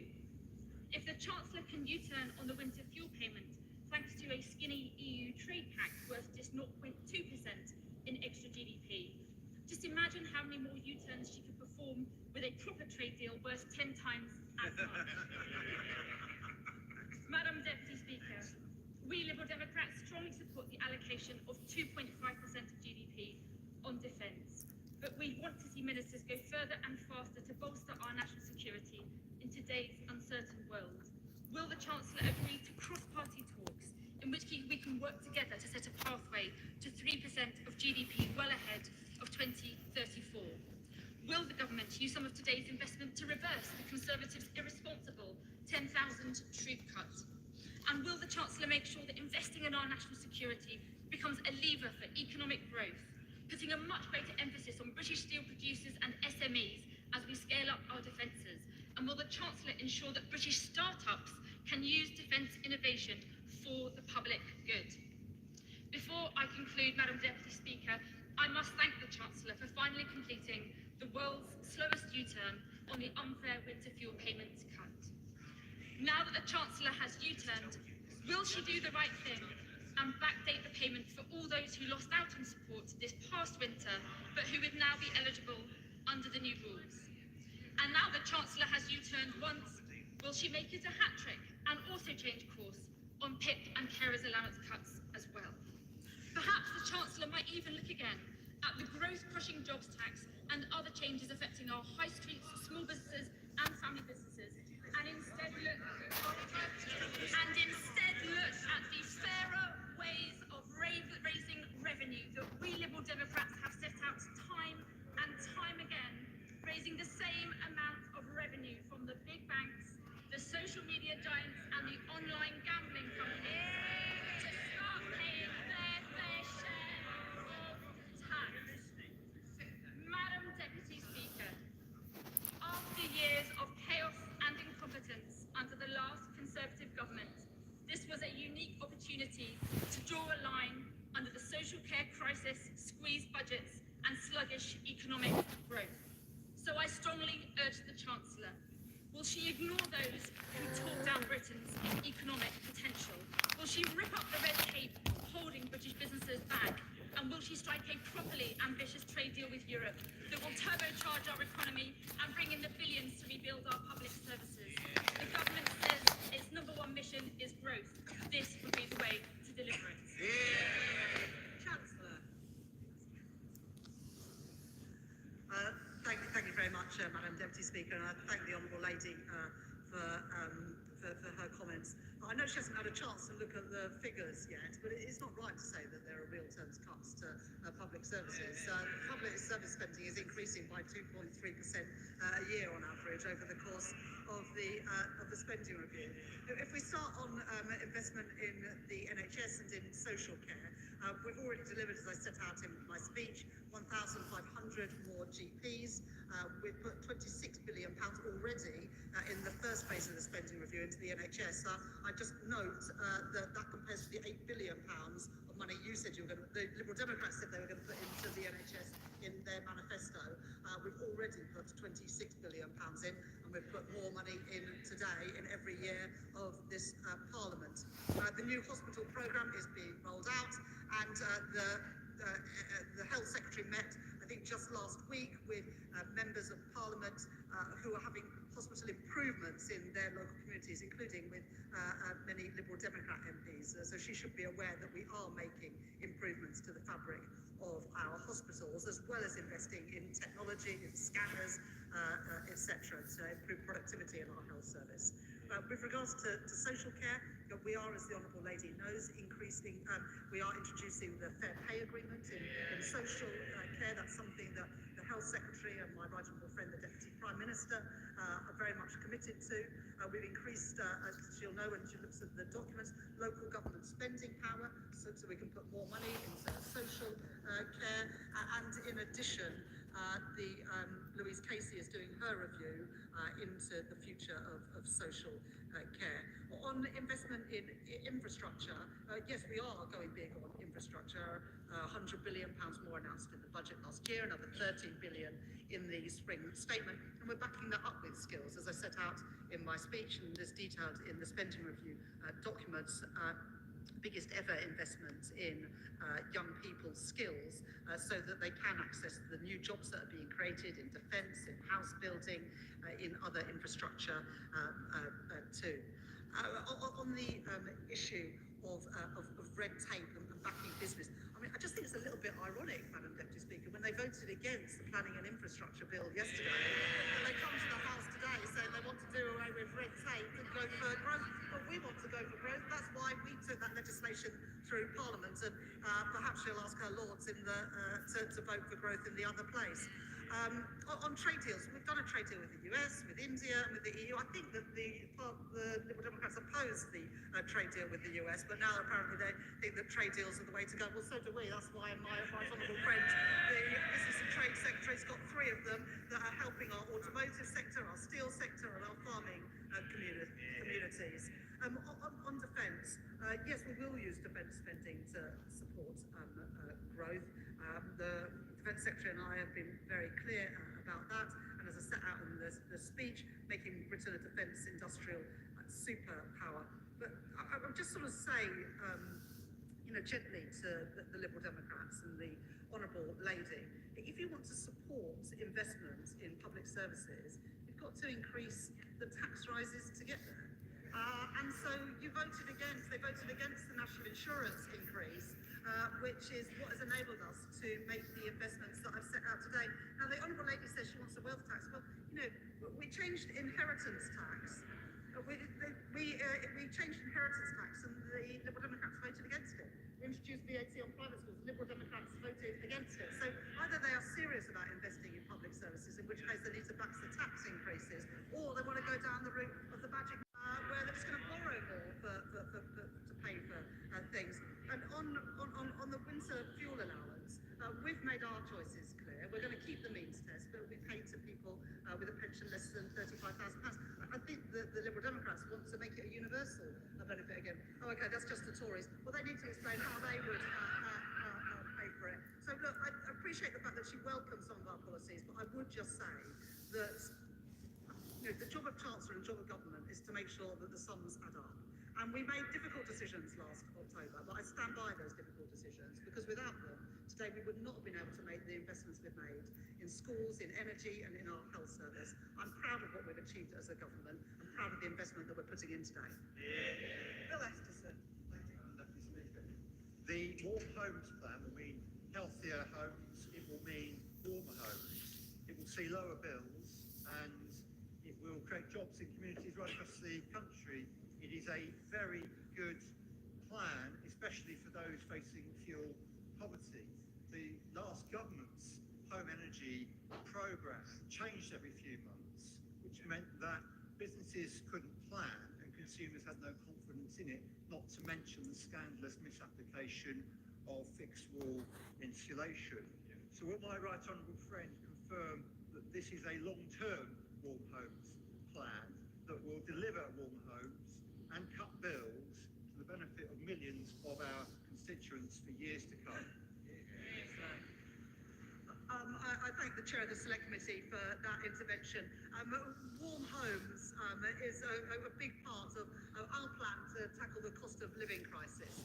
And the money that we've put into the Warm Homes plan today will mean millions more homes being able to be retrofitted with better boilers, with insulation, with solar panels. And that on average takes £600 a year on people's bills, not just for 1 year, but for every year to come. And my honourable friend is absolutely right. What we've done today is set out a 5-year package of capital investment, because it is crucial that the industry is able to plan for the future, and young people are therefore willing to train up, and businesses are willing to invest in apprenticeships. And so that's why on all of our capital spending, including the Warm Homes plan, we've set out a 5-year plan. Then Harriet Baldwin. Thank you very much, Madam Deputy Speaker. And my constituents in Tenbury Wells, where they're seeking funding for the flood defence scheme, will have listened very closely to the Chancellor's remarks today to hear her mention flood defence capital spending, and yet it wasn't mentioned in her speech. So can she confirm that the capital that will be allocated in this spending review period to flood defences is going to be as high in real terms as it was in the previous Parliament? Chancellor. Well, the right honourable lady knows that we increased money for flood defences in the spending review in autumn last year, because we knew that there was no time to waste. So we have already increased that flood defence spending in addition to what the previous government was spending. Liam Byrne. Thank you, Madam Deputy Speaker. This spending review is good for business. It's good for Britain's business because it invests in the things that British business need. It invests in skills, in infrastructure, in innovation, it cuts red tape, and it supports small firms. But can the Chancellor just clarify that this spending review will also now open a new era of energy abundance for our country? The Business Committee heard directly from the IMF in Washington yesterday that high energy costs are now holding back growth. That is a consequence of the dither and the delay from the party opposite that left us with the highest industrial energy costs in Europe. Will she now confirm for the House that we are now consigning that era to our history? Chancellor. I thank my right honourable friend for his question, and he's right, we're backing innovation, backing skills, backing infrastructure, because we are backing British business. And we're also cutting red tape, as we did yesterday when we took the planning and infrastructure bill through the House, making it easier to get things built in Britain again. And as we make the investments, we want those jobs to come here to Britain, including in the energy sector, whether that is investment in small modular reactors, in sizable C, in carbon capture and storage, or indeed floating offshore wind. And we'll be setting out in the next couple of weeks the industrial strategy, where we'll have more to say about energy costs for business. Gavin Robinson. Madam Deputy Speaker, can I thank the Chancellor for engaging productively in the discussions around sustainable budgets for Northern Ireland, the willingness to negotiate further, and the recognition that our need levels should be met. So I thank her for that engagement. Can I also thank her too for the allocations to Northern Ireland for specific community projects that have been advanced by us. Can I just say to her that she has chosen through this allocation to make a budget available for the redevelopment of Casement Park. She will know about the political nature of some of the concerns around that, and that in all previous agreements in the executive, these things have been advanced in a balanced and a non-partisan way. This government has chosen to step into this issue in an unbalanced and a partisan way. And so what I wish to ask the Chancellor is that in making financial transactions capital available, or £50 million over the course of the next spending period, will she ensure that when there is a need, and there is, for investment in football to return to the Executive's agreement of 2011 in a balanced and non-partisan way, that she will not be found wanting? I thank the honourable gentleman for his question and the way in which he put it. I was pleased to be able to announce in the spending review today the settlement for Northern Ireland, but also money through NHCLG as well. He mentions Casement Park, and we have put £50 million in this spending review. I will arrange for a meeting for the honourable gentleman with either the Northern Ireland Secretary or a minister from my department to talk through what he wants to see. Helen Hayes. Madam Deputy Speaker, can I welcome the focus my right honourable friend the Chancellor has placed on children and young people in this spending review. Additional investment in children's social care, schools and skills. These announcements show the government's commitment to improving the life chances of every child, and my committee looks forward to scrutinising the detail in the coming weeks. The Chancellor will know that universities are the life force of many local economies, generating jobs, improving skills and boosting life chances. Yet a number of our universities are at the brink of insolvency, and the sector has been calling for a transformation fund to help universities reform and secure a sustainable future. So can the Chancellor confirm that she will work with Cabinet colleagues to ensure that no town or city has to face the calamity of a university going bust? Chancellor. I thank the Chair of the Select Committee, my honourable friend, for that question, and appreciate her welcoming the investment in children's social care, in skills and in schools, an issue that she knows and cares passionately about. In the spending review, we were able to set out £86 billion in total of investment in R&D, much of that spent through our universities and our research institutes. But I'm certain that the Education Secretary or the relevant minister would meet with her to talk about the wider allocation from this spending review. John Glenn. Thank you, Madam Deputy Speaker. Scientists at Porton Down, the UK Health Security Agency, make a massive contribution to the welfare of our country in difficult times. 10 years ago, the Chancellor's predecessor wanted to invest £525 million, moving to a single science hub in Harlow.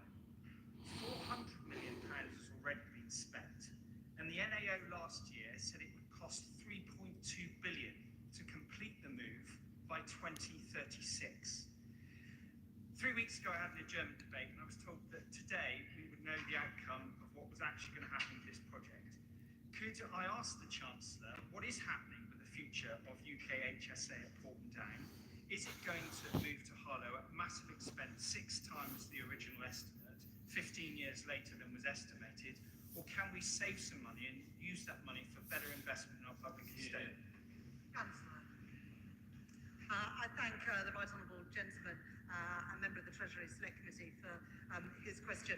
We've made the allocation to the Department of Health, £29 billion annual uplift, and it will be up to the Secretary of State to allocate that money. But I will make sure that he's heard your question and gets a proper reply to you. Louise Jones. Very much, Madam Deputy Speaker. With £2.5 billion investment into nuclear in Derby, £2.5 billion into nuclear fusion in North Nottinghamshire, and £500 million into steel suitable for use in the nuclear industry in Sheffield, I note that my constituency of North East Derbyshire is surrounded by wonderful opportunities in these industries of the future. Can the Chancellor outline what more we can do to support young people in my constituency to access careers in this industry? Chancellor. I thank my honourable friend for that question. But we were proud as a government to be able to step in and save British steel at Scunthorpe, and I thank again my honourable friend, the member for Scunthorpe. But it's not just Scunthorpe, also opportunities in Sheffield and Port Talbot, because as we build this infrastructure, whether it's trams and trains or nuclear power or submarines, we want to use steel made in Britain. And that's a really exciting opportunity. And the investments that we're putting in small modular reactors and fusion in Nottinghamshire and Derby create great opportunities and jobs. And that's why we're also, in this spending review, putting record investment in skills so that young people in North East Derbyshire and beyond can get access to the jobs being created. Liz Saville Roberts. just £44.5 million a year for the next 10 years for Welsh Rail is Labour's flimsy fig leaf of an excuse for the multi-billion and multi-decade scandal as HS2. The money announced today is only significant if it matches what Wales will continue to lose from all England-only rail projects up to now and in future. So can the Chancellor guarantee that Wales will, from now on, receive the full £4 billion HS2 consequential funding, or will she admit that her announcement on Welsh rail funding is nothing but smoke and mirrors? Chancellor, I do think saying that £445 million isn't real money. That's going to invest in those Burns Review stations, and in addition, we are putting £118 million to make the coal tip safe. Well, maybe she's not that concerned about that, but I know plenty of Welsh Labour MPs are. I wonder if the Chancellor can help me, because I want to write a letter to my constituents in Wirral West, but I don't know which story I should lead with. Whether it should be the rapid investment in our NHS to get more doctor's appointments, the money for our police to get more police on the streets, whether it should be the transport investment to get new train stations, or the money to give hungry children in my constituency free school meals. Could she help me out? I've only got one page. What should I start with? Well, you want to have that bit on the leaflet to remind them that you were lobbying for all of these things, so you can take the thanks. Welcome the U-turn on the winter fuel payment. Of course, I do, and lots of my constituents will do likewise, but there's no respite in this spending review for the farmers in Scotland, the business owners in Scotland, the GP surgeries or the disabled in hospices in Scotland. And there's a real terms cut, despite what she says, to the Home Office, Foreign Office and local government in this spending review. Now, the Chancellor's an open book, Madam Speaker. She plays roulette with the economy, but I wouldn't encourage her to play poker anytime soon, because she mentioned reform and the Honourable Member for Clacton more times in her speech than she mentioned Scotland. What a disgrace. So what funding? She mentioned she's finally got round to ACON. What funding is she going to allocate for ACON? Because she mentioned it without a figure attached. Now we know that if it's Merseyside or Teesside, there's 22 billion for them. How much for ACON? What to mention the SNP, I question why the SNP don't support defence investments in Scotland. I can mention the SNP again if you'd like to. Why have the SNP let down the people of Scotland with rising hospital waiting lists? Why have the SNP let down people in Scotland with more drugs deaths? Why have the people of the SNP let down people time and time again? We are putting money into ACON, we are putting money into defence investment, and we are giving a record settlement to the SNP government, but hopefully they won't be there for much longer. Session early. Thank you, Madam Deputy Speaker, and can I thank my right honourable friend, the Chancellor, for prioritising affordable housing today. This extra investment is going to go a long way to the overdue, spiralling, broken housing system, which has pushed so many people into poverty. Last year, we saw a record 126,000 households facing homelessness, and an increase of over 17,000 in 1 year alone. We see so many families placed in what we call temporary accommodation, which isn't temporary, because 5 years plus more is far from temporary. Children travelling hours to get to schools, families not having the space to grow up, and we've lost a decade of building social homes that we need. So I join with the likes of Shelter, the National Housing Federation, in welcoming investment in affordable housing and the certainty of a 10-year rent settlement. But these measures need more, and we need to build the truly social homes. So can the Chancellor confirm what proportion of social rent will form the backbone of this affordable homes programme to get those families into a safe and secure, stable home? Chancellor. Well, I thank my honourable friend for her campaigning on these issues of housing and homelessness, which is a big challenge in many of our constituencies, including hers in Vauxhall. We now want to work closely with local councils and also the Mayor of London to build the affordable homes that we desperately need in the capital city, where house prices and rents are still far too high for so many families, and I look forward to working with my honourable friend on just that. Thank you, Madam Deputy Speaker. The billions of pounds that have been announced today by the Chancellor are very big rises. The PAC looks forward to scrutinising that expenditure because I'm sure it'll be welcomed by those who receive it to make sure we're getting value for money. However, could the Chancellor explain to the House how it's going to be funded? Because debt is at a record level, tax is at a record level, or is it the case that British workers can look forward to a summer expecting more tax increases? Chancellor. Well, I look forward to that scrutiny, but the honourable gentleman will know that the allocations we've made today is based on the tax increases that we made in the budget last year. So we're not spending a single penny more or a single penny less than the money that we set out in the autumn budget and the spring statements. Ruth Cameron. Thank you, Madam Deputy Speaker. I welcome the significant transport investment that the Chancellor has announced today in the north and in the city regions. This is helped through her changes to the Green Book. But when will the face-to-face business cases be reviewed so that these local areas can start planning for that local transport initiatives that they've so long waited for? Chancellor. Well, I hope that my honourable friend can already see the impact of our change attitude and our change perspective at the Treasury by putting this record investment, £15.6 billion that we announced last week, into 8 mayoral combined authorities to better connect towns and cities. And because of the changes they've made, it is why we've been able today to put more money into the Trans-Pennine route, upgrade the Midlands hub, and indeed significant investment in trains in Wales. Tim Farron. Thank you, Madam Deputy Speaker. My community in Westland will be outraged by a 17% reduction in farm funding, and we will be perplexed and are perplexed because we were told to expect today a decision on the vital scheme to dual the A66 from Penrith to Scotch Corner, which is crucial to east-west connectivity, the northern economy, and to saving lives. There was no mention in the statement or in the accompanying documents at all. Will she confirm now that the A66 upgrade will take place? Chancellor. I thank the right honourable gentleman for that question. The allocation has now been made to the Department for Transport. We haven't set out every project that's going to fund today, and I'm sure that the Transport Secretary will come to this House with a relevant select committee in due course. Graham Downey.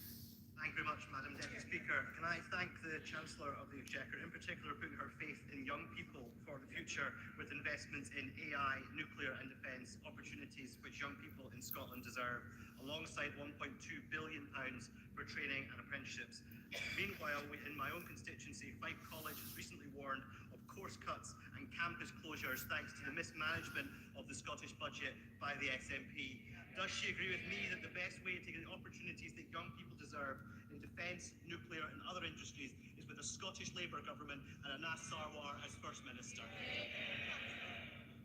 Well, I think we saw in the by-election last week how desperate the people of Scotland are for change after 2 decades of SNP so-called leadership.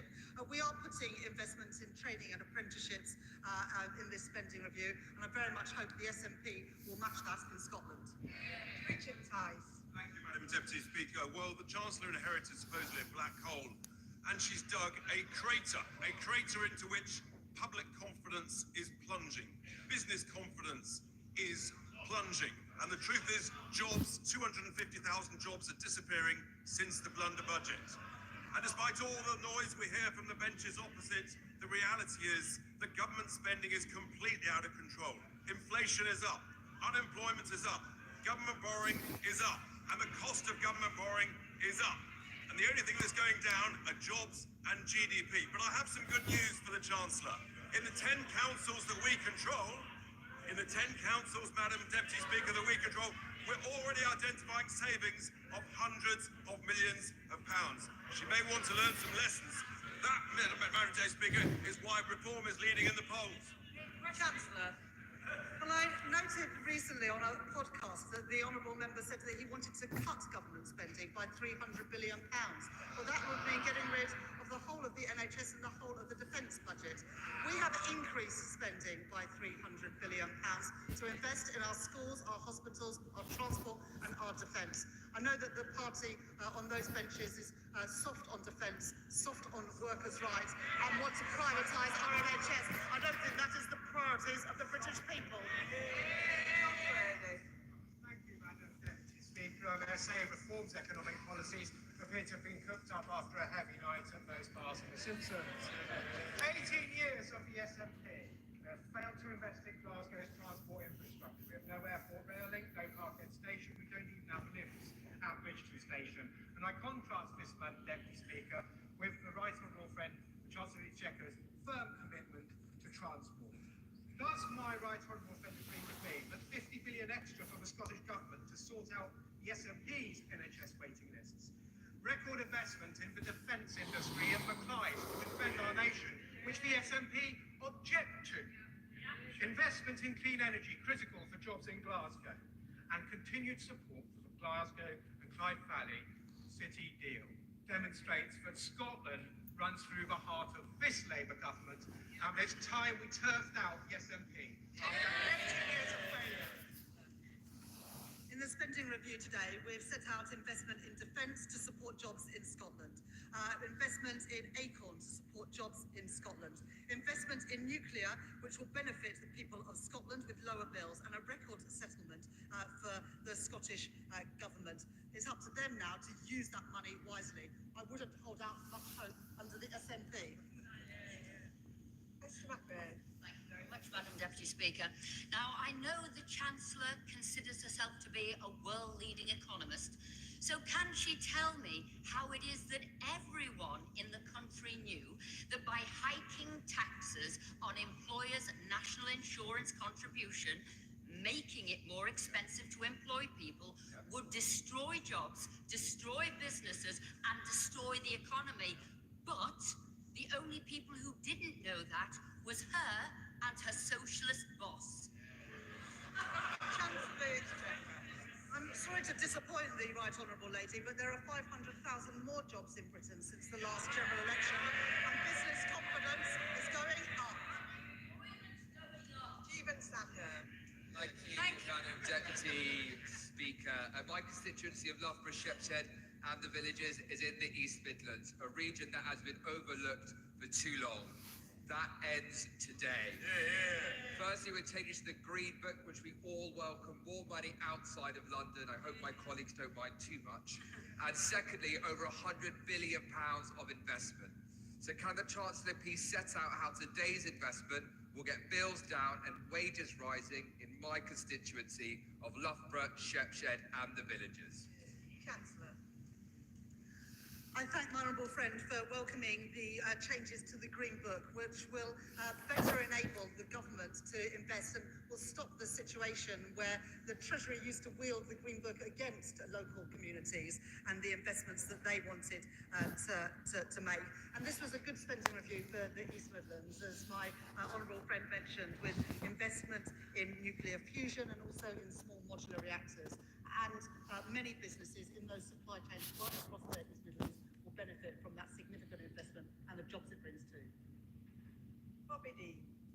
Madam Deputy Speaker, last year during the mayoral election, Sadiq Khan claimed that a Labour mayor working with a Labour government will be a game changer for the city. But just now he's released a statement criticising the spending review for underfunding the Met Police, failing to invest in our transport infrastructure and potentially making the housing crisis in our capital worse. Was Sadiq Khan wrong to put his trust in this Labour government? Well, for London today, we have increased the spending power of the police by 2.3% in real terms every year, a record investment in the Affordable Homes Programme to include building new homes in London, free school meals, lifting around 10,000 children in London out of poverty, and much more. We're also backing a third runway at Heathrow and investing in tunnelling to take HS2 to Euston. So this is a good budget for London, but most importantly, it is a good spending review for the whole of the United Kingdom. Alex Baker. Thank you, Madam Deputy Speaker. Can I congratulate the Chancellor on the spending review and welcome both her commitment to defence spending and to us being a defence industrial superpower, which is so vital for my community of Aldershot and Farnborough.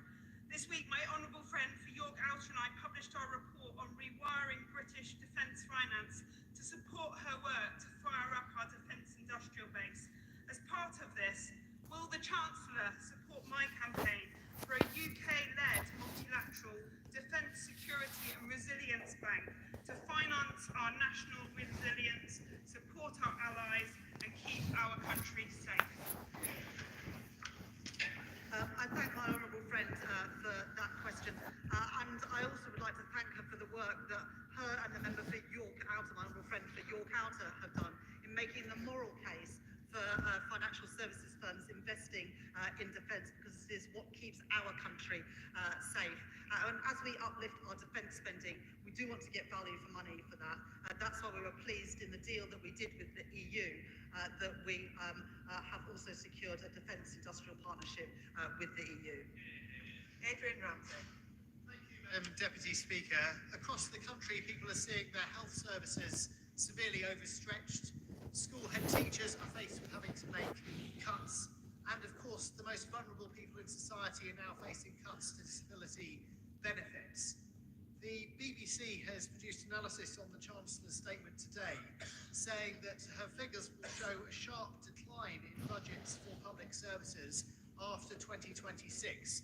So isn't the statement that we've seen today a matter of smoke and mirrors? And will she instead consider the growing call for a wealth tax on the ultra-wealthy, so she can raise the tens of billions extra needed to support our public services and restore the much-needed pride and hope in Britain? Not support it. It's difficult to know whether the honourable gentleman supports the spending review and the additional money that was put into public services today, or he's against it. The settlement for the NHS is 3% real terms growth a year. For the police, it's 2.3% a year. It's an increase in per pupil funding, as well as real terms increasing for the school's budget. So I'm not exactly sure what his complaint is. Nick Smith. Madam Deputy Speaker, there was a terrible, dangerous coal slip in my constituency last autumn. So the coal tips safety funding that's to be announced today is hugely welcome. It's great to see our Labour government standing up for Wales. Looking forward, can the Chancellor please review the miners' staff superannuation scheme? Hard-working families deserve fairness in their retirement. I'm sure she'll give them a fair hearing. I thank my honourable gentleman, my honourable friend, for that question. I'm really pleased we were able to make this multi-year commitment around coal tips safety. We put in money as a government last year in the spending review, but that was just for 1 year. And what we've been able to do is give certainty that money will be available to do that vital work that is necessary. I thank him for welcoming it. It's a shame that Plaid Cymru did not welcome it. On the issue of miners' pension, my honourable friend has been a staunch supporter of reforms to the miners' pension scheme. We made reforms in the budget last year, but I'll make sure that the relevant minister meets with my honourable friend to discuss what more we can do to ensure a fair pension for miners in retirement. Sarah Olney. Madam Deputy Speaker, London MPs were hoping to hear more about infrastructure investment in the capital in this spending review today. We are looking for spending on the Bakerloo line extension, the Croydon bottleneck. I even dare to dream that the Hammersmith Bridge might one day be fixed. But all we've heard from the Chancellor is her reiterated support for Heathrow expansion. Now, the Chancellor will know that Heathrow expansion is opposed by every political party in the capital, including the Mayor of London. It is not welcome. The negligible economic benefits of expanding Heathrow are not supported, do not support the massive environmental and noise impacts that it will have on many people across the capital, particularly my constituents in Richmond Park. So can I ask her to look again at her support for Heathrow and consider the greater merits of many other infrastructure projects across London? Thank you. She started that question wanting to be a builder, and she ended that question by being a blocker. I guess that's not surprising, because the Liberal Democrats voted against the planning and infrastructure bill that came through Parliament yesterday, while we on this side of the House supported it because we want to get Britain building of our communities. We've provided in the spending review today an integrated settlement for the Mayor of London, and also a multi-year settlement for Transport for London. In addition to that, we have supported expansion at City, and we've got in principle commitment to expansion with a second runway at Gatwick. This government is backing London, but most importantly, we're a government for the whole country, which is why we've announced significant investments right across the UK today, which are much needed. Claire Hannah. The SDLP's priority continues to be funding Northern Ireland on the basis of need, and I urge focused action so we can have sustainable public services and hopefully stable politics to start to deliver in health and education and the squeeze in housing and childcare. I also warmly welcome the funding allocation for Casement Park, which represents much more than just a stadium. It is a home for Ulster GAA to match the wonderful homes we have for soccer and rugby in Northern Ireland, and it's a flagship venue for West Belfast and an economic opportunity for the whole city. And would the Chancellor agree with me that while there's a way to go to get the funding for the stadium that the GAA's hundreds of thousands of supporters and volunteers deserve, that the onus is now on the Stormont Executive, on Sinn Féin, on the DUP, on the Alliance Party to get moving, to end a decade of dither and delay, and to finally get Casement Park built? Well, this government has provided £50 million in the spending review today, but we've also done much more, I hope, for Northern Ireland, with a record settlement, a record since devolution, and also significant investment in our defence sector, where Northern Ireland has a proud history of producing for the UK's defence needs. Thank you, Madam Deputy Speaker. Of course, I welcome the continuing support for Scunthorpe Steelworks. I would just gently remind the Chancellor that came 7 months after I first raised the issue here in the House. We then had the panic of the Saturday sitting in April.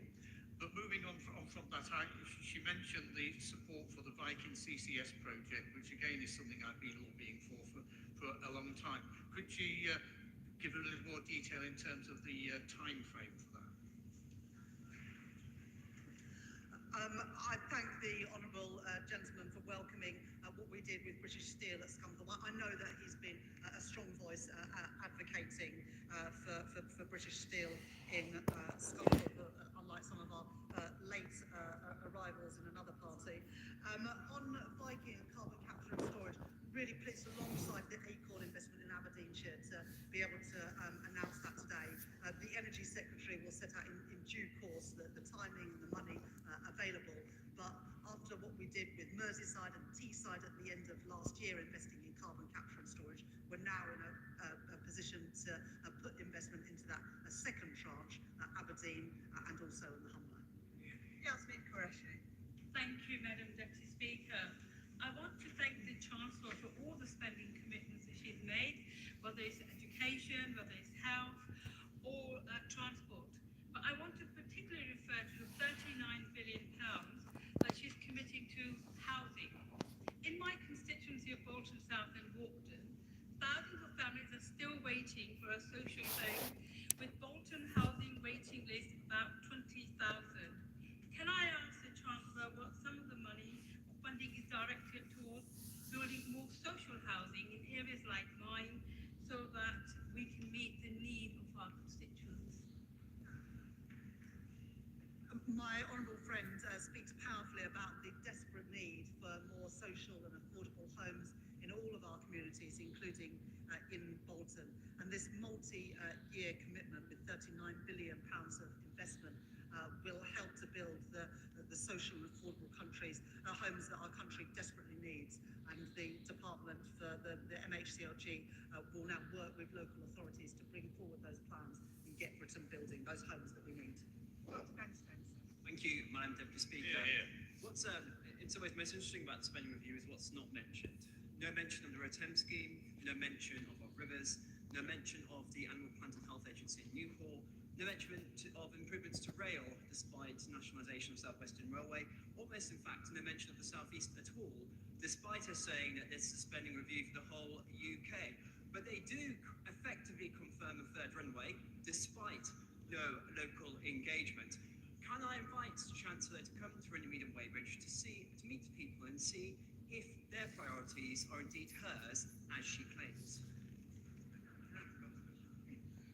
It's difficult to understand exactly what the Conservative critique is of this spending review, because the Shadow Chancellor says that we should spend less, and the Honourable Gentleman has just asked us to spend more. Now, if you want to spend more, if honourable members on any side of the House want to spend more, they need to say where the money is going to come from. I'm not sure if he's got an answer to that.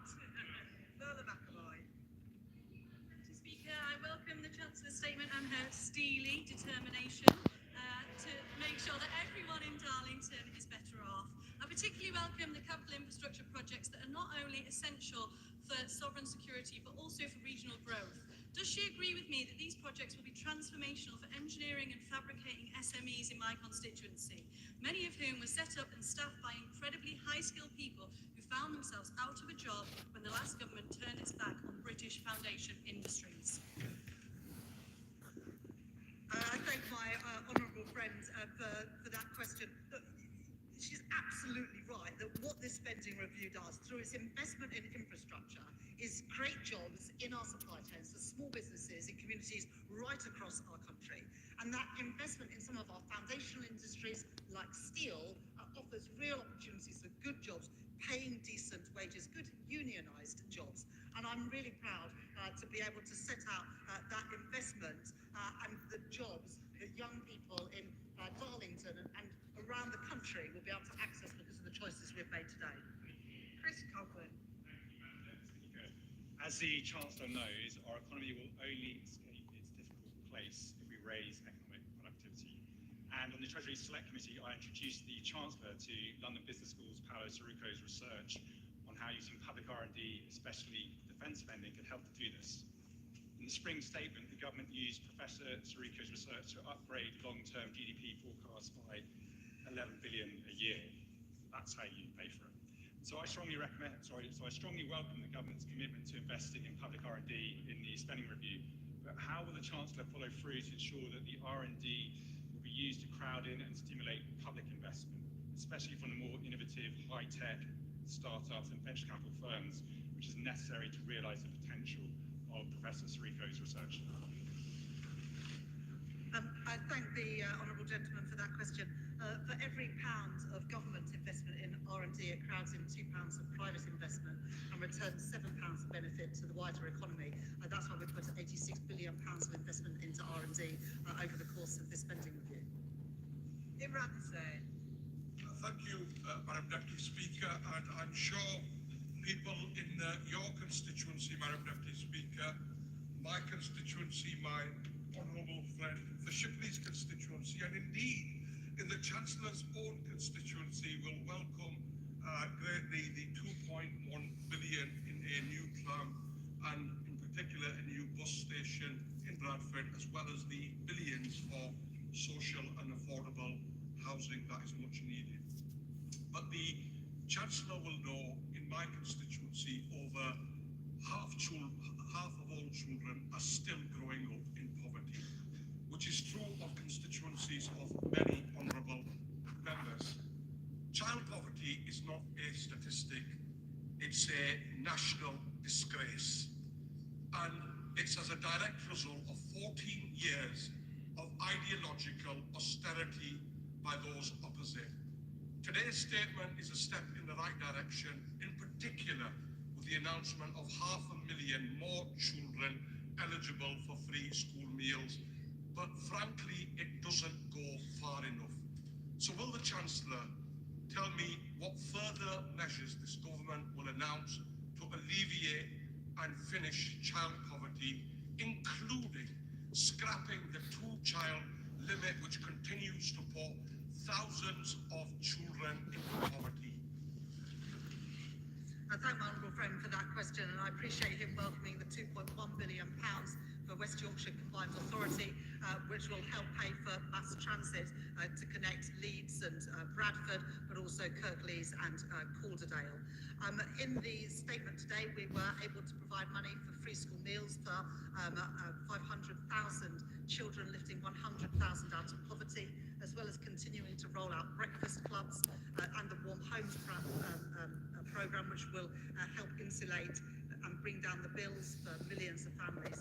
In addition, we increased the national living wage by nearly 7%, and the Employment Rights Bill will ensure that more people have security and dignity at work, all part of our plan for change and lifting children and families out of poverty. Sir Gavin Williams. Thank you, Madam Deputy Speaker. HS2 owns vast swathes of the Staffordshire countryside. In fact, it owns a third of all the properties in the village of Hopton. This is having an enormous impact on residents and causing an enormous blight. Could the Chancellor set out to the House and to so many constituents of mine right across Staffordshire as to when they're going to know whether the farmers are going to be able to have their land back and whether villages will be able to return to normal life with people being able to move into those empty houses? Well, I'm sure that the Right Honourable Gentleman has apologised to his constituents for the total mess that the party opposite made on HS2. Now, we're fixing their mess, getting a grip of the costs of that project, but frankly, for the Honourable Gentleman to raise HS2 after the mess they made of it is astounding. Melanie Ward. Deputy Speaker. Almost 20 years of the SNP in government in Scotland, and we have 43,000 fifers on an NHS waiting list, and a growing gap in educational achievement between kids from the richest and poorest areas. Less than 1 year of a Labour UK government, and we are delivering record funding for Scotland, falling energy bills, a pay rise for 8,000 fifers, new defence jobs in Fife, and an announcement that will be warmly welcomed by my constituents today. New investment in the renewal of Kirkcaldy Town Centre and the potential of our amazing seafront. Does the Chancellor agree that this is the difference a Labour government makes? I thank my honourable friend for that question.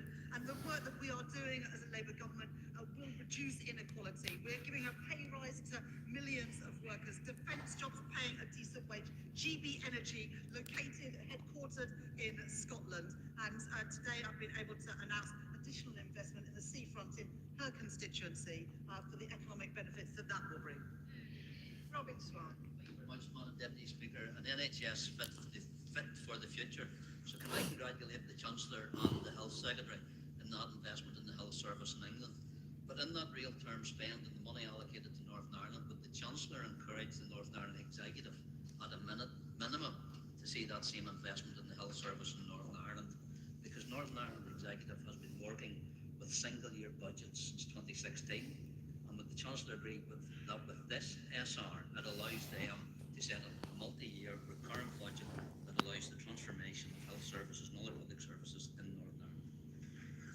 The Honourable Gentleman makes a really important point, because what we did today wasn't just set out money for next year, but for day-to-day spending money for the next 3 years and for capital for the next 5 years. And that is vital wherever you are in the UK, that local councils, devolved administrations, community groups can plan for the future with confidence.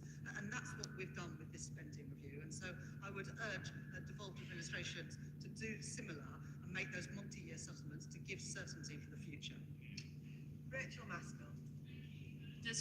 Deputy Speaker, despite being the lowest funded unitary authority in the country, we are doing everything possible to drive down inequality in the city, but it stays at 13 years differential. So today's announcement, investment in health, investment in social housing, investment in education will make a real difference for my constituents. However, I do worry about the inequality for disabled people in our country. So will the Chancellor give assurances? I've looked through the statement. Will she give assurances that if disabled people are unable to work, that they won't be left behind either, and that we will ensure we've got the social security that they need so that they also can gain from today's statement? I thank my honourable friend for that question, and part of the investment in the north of England includes Transpennine Route upgrade, which her and I think would both very much welcome. The investments in health and education are important, but of course so too is supporting disabled people, and that's why in the spending review there is £1 billion set aside to help get people back to work, because there are many people who are disabled who are desperate to work if the right support is available. But of course the social security system, the welfare state must always be there for people who cannot work, and under this Labour government Speaker, I heard very little about Somerset. Somerset is facing huge pressure around GP practices, affordable homes, 7th division, reliable bus services and access to affordable energy. Can the Chancellor promise my constituents that Yeovil will not be overlooked? And does she believe that the decisions announced today leave Somerset Council and the government departments with enough to properly invest in communities in Yeovil? Let me put that right.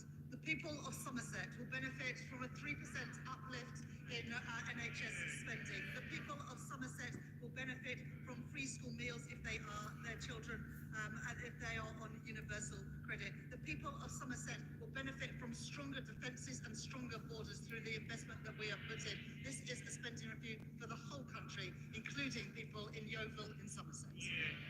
Great girl.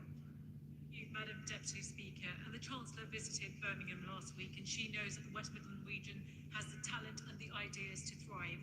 A fair settlement in today's spending review isn't just sport, it's a smart investment in Britain's future.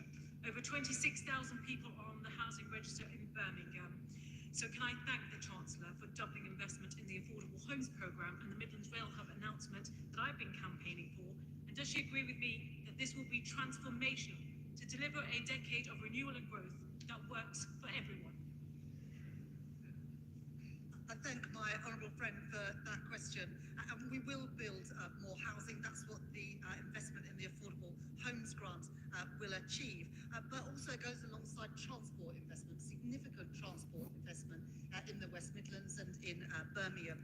And I was very pleased that my honourable friend was able to join me in Birmingham last week, where we were able to celebrate investment to extend the metro out to East Birmingham and then to Solihull. Lincoln Job. Thank you, Madam Deputy Speaker. I fear that the Chancellor might... I'd like to thank the Chancellor for her statement. I fear she may have misunderstood what my friend from Runnymede and Weybridge was asking in reference to the River Thames scheme, because he asked whether the River Thames scheme is included in the 4.2 of Teedale over 3, reference to paragraph 5121 in the statement. And the Chancellor in reply said he wants to put expenditure up and won't say where it's coming from. I think both he and I are asking, is the River Thames scheme funded from within the EA's half of it, because Surrey County Council pay the other half, in the 4.2 Teedale that she's announced today? The allocations have been made to government departments, and it will be up to the departments. The Treasury is not going to micromanage every scheme, so it will be up to departments to allocate the money in the way that they choose to. And I'm sure that the Transport Secretary will come to the House and set out those plans. Rachel Blair. Thank you, Madam Deputy Speaker. This spending review reports that there will be a report from the Office for Value for Money about temporary accommodation and the terrible waste of money that is going into the poorly procured temporary accommodation. Madam Deputy Speaker, 90,000 children live in temporary accommodation in London. Does the Chancellor agree with me that £39 billion into new genuinely affordable homes, combined with this review into the cost of temporary accommodation, is really positive for all of those children living in London who sadly do not have a permanent home into the future? And does she agree with me that this will make a transformational change in London? I thank my honourable friend for that question, and she's spoken to me powerfully on many occasions about how much Westminster City Council has to spend on temporary accommodation, and that's why this investment in the Affordable Homes Grant is so important, not just for London but for the whole country. But there are specific issues, as I said in the answer to the question from my honourable friend from Vauxhall. There are particular challenges in London because of the extraordinary levels of house prices and rents in London. So this investment in affordable and social housing can have a big impact in London. And combined with the additional money for free school meals, the rollout of breakfast clubs, increase in the national living wage, this is a spending review to benefit people across the whole country, including in Westminster, including in London. Josh Faberinde. Thank you, Madam Deputy Speaker. Fellow Eastbournian Mark Tonra and I were gravely ill in the same ward together at Eastbourne District General Hospital last year. And because of the outdated and outgrown hospital buildings at the DGH, Mark harrowingly watched another patient opposite him die from his bay, and other patients watched Mark deteriorate with only a flimsy curtain to protect his dignity before he himself died. The delay to our new hospital will mean that many more Eastbournians will face this indignity until it's fully rebuilt come 2041. And so, short of heeding my town's calls to unlock that investment sooner, will the Chancellor at least confirm to local families like Mark's and my NHS Trust that her NHS capital expenditure will specifically be able to fund the 98% unmet cost of our maintenance backlog in Eastbourne to help more patients get the care and dignity that they deserve? I thank the honourable gentleman for speaking powerfully about his experience and the experience of his constituents. And after 14 years and broken promises from the party opposite, our hospitals are not in good enough condition. And that's why we've set out the new hospital buildings programme, but it's also why in the spending review we've put aside money for improvements to hospital conditions in the meantime. And I will make sure that the relevant health minister meets with the honourable member to talk through what that means for people in Eastbourne. Chris Webb. Madam Deputy Speaker, today's announcement was a great day for Blackpool, and Blackpool got mentioned more than any other place in the country. And the Chancellor will know the issues we faced from when she joined me in Blackpool last year and saw for herself the deprivation and the damage of 14 years that the Tories did to our town. So we should confirm today that this is just the start, the beginning of new investment for deprived areas like Blackpool and across the country. Now we've got a Labour government and a Labour Chancellor in charge. I thank my honourable friend for that question and how you always passionately argue the case for Blackpool. And yes, there is deprivation in Blackpool, but there's also huge opportunity. And that's why we are backing Blackpool with the investment that we're putting in the spending review today. Jim Allister. Madam Deputy Speaker. Why does the Chancellor think it appropriate to pledge £50 million on a preferential basis to a sporting organisation which has a political objective as its first and defining attribute, and which has named some of its sports grounds and its trophies after IRA terrorists who brought such death and destruction to Northern Ireland? Well, other organisations are required to make do with what they were allocated in 2011. Does the Chancellor not see and agree that £50 million could make a far better contribution to meeting housing need and particularly social sewage infrastructural needs, which in my constituency has brought much of the building of new housing to a halt? What is the priority here when matters like that are ignored? Alongside the investment at Casement Park, we've also made a record investment with a record settlement for the Northern Ireland Executive in the announcements that we've set out today. In addition to that, substantial investment in the defence sector, including in Northern Ireland. So there is plenty of money going into Northern Ireland. It now needs to be spent wisely. Alex Burris-Curtis. Deputy Speaker, thank you. Can I commend the Chancellor on her statement and pay tribute to her, to my right honourable friend, the Welsh Secretary, and all my Welsh Labour colleagues for their advocacy for standing up for Wales at this spending review. I particularly welcome the investment in coal tips, which will be really important in constituencies across Wales and in rail. £445 million, turning the tide on 14 years of underinvestment by the 4 Conservatives left on the benches opposite. Can I take the opportunity to use her good offices, seeing she is here, given this substantial rail investment that has been announced, whether she will offer her support to a campaign in my constituency for Ely Mill station to be built. Now that all those stakeholders have the money they need, they can get on with it, can't they? We did announce 2 new railway stations in Wales today, with the £445 10-year infrastructure strategy that we'll be publishing next week will be setting out more details of investments right across the UK. And I'm pleased as well that he welcomes the £118 million for that coal tips work, which I know is so important and so many Welsh Labour MPs have lobbied me about over the last few months. I'm pleased that we can deliver for your communities in Wales. Madam Deputy Speaker, I declare my interest as a sitting councillor. I know that local government will be pleased to see that there is an increase in spending and have that clarity.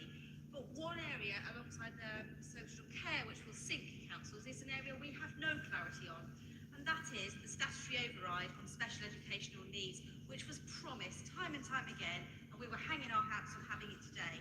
Can the Chancellor tell us what is happening, and can we give security to councils on special educational needs? The Honourable Lady makes a really important point that there's not a single MP in this House that would not have heard harrowing stories around parents desperate to get the support for their kids with special educational needs. And the Secretary of State for Education will be bringing forward a white paper to make the reforms that are desperately needed. But we'll make sure that we do that in partnership with the parents and children who are most affected. Chris MacDonald. The Chancellor of the Exchequer may remember that the last Conservative Prime Minister boasted about moving funding from Teesside to Royal Tunbridge Wells, and I'm pleased to see that her statement plugs places like Stockton North back into our economy. Can I thank the Chancellor of the Exchequer for agreeing to make Stockton Central one of the trailblazer areas, investing in our local facilities, and also tackling fly tipping and graffiti. And does she agree with me that this statement shows that our Labour government is providing jobs for working people, providing homes for working people, and providing opportunities for our young people? I thank my honourable friend for that question, and I'm pleased that Stockton will benefit from some of those investments, because pride in place is so important for all of our communities. But some of the most deprived parts of the country have missed out on funding for too long. And that's why we're pleased to be able to rectify that and ensure, for example, through the Green Book reforms, that money goes to where it is most needed. Sammy Wilson. Thank you, Madam Deputy Speaker. And can I first of all welcome the fact that, at least in real terms, the Northern Ireland budget has been maintained over the spending period. Though I would point out to the Chancellor that a 0.5% real increase will not enable the Northern Ireland Executive to match the real increase in spending in health and policing, which will be taking place in the rest of the United Kingdom. But could I emphasise again the preference that she has given in this budget to money for a GAA ground?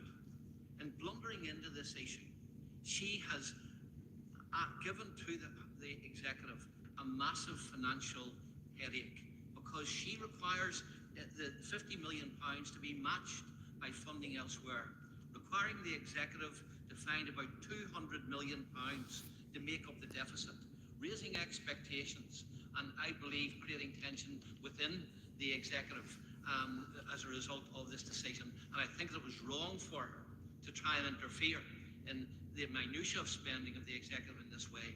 On a general point, I think that maybe in the autumn, many people who will welcome the headlines today will be regretting the tax increases that they're going to face to pay for the announcements today. Well, the announcements today are all within the envelope that I've already set out through the tax increases and the changes to the fiscal rules in the autumn and then the decisions in the spring statement. All we have done today is allocate the envelope that we've already set out.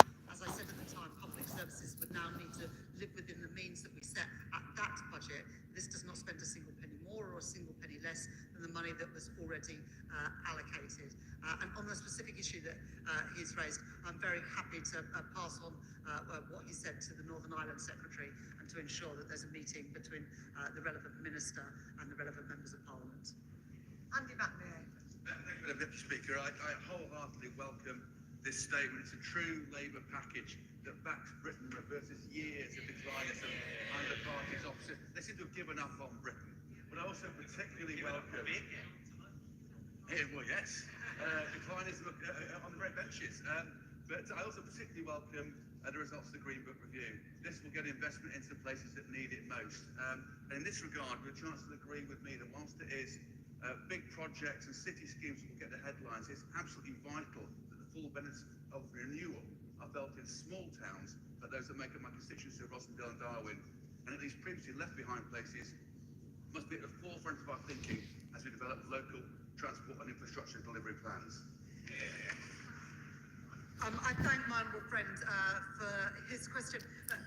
He's one of the many MPs who has spoken to me about the need to reform the Green Book, and I thank him for feeding in his concerns about the ways in which the Treasury has previously looked at requests for investment. And I'm pleased that for the people of Rossendale and Darwin that we can start making a difference to those communities that were forgotten about for 14 years under the Conservatives.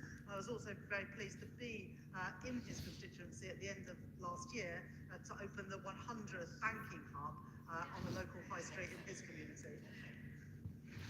John Mill. Thank you, Madam Deputy Speaker. I welcome the government's decision to widen access to free school meals, a long-standing Liberal Democrat policy. At Castlewood Primary School, in my constituency of Horsham, tell me that they are currently losing 56p for every single meal they provide. Will the Chancellor undertake to fully fund school meals, or else is she asking schools to choose between teaching and eating? I'm really pleased that what we've set out today will lift 100,000 children out of poverty by providing free school meals to an additional 500,000 children. Real terms funding for schools is increasing. Real terms of funding per pupil is increasing to ensure that schools are able to provide these free school meals and the teaching that our children need. Matt Bishop.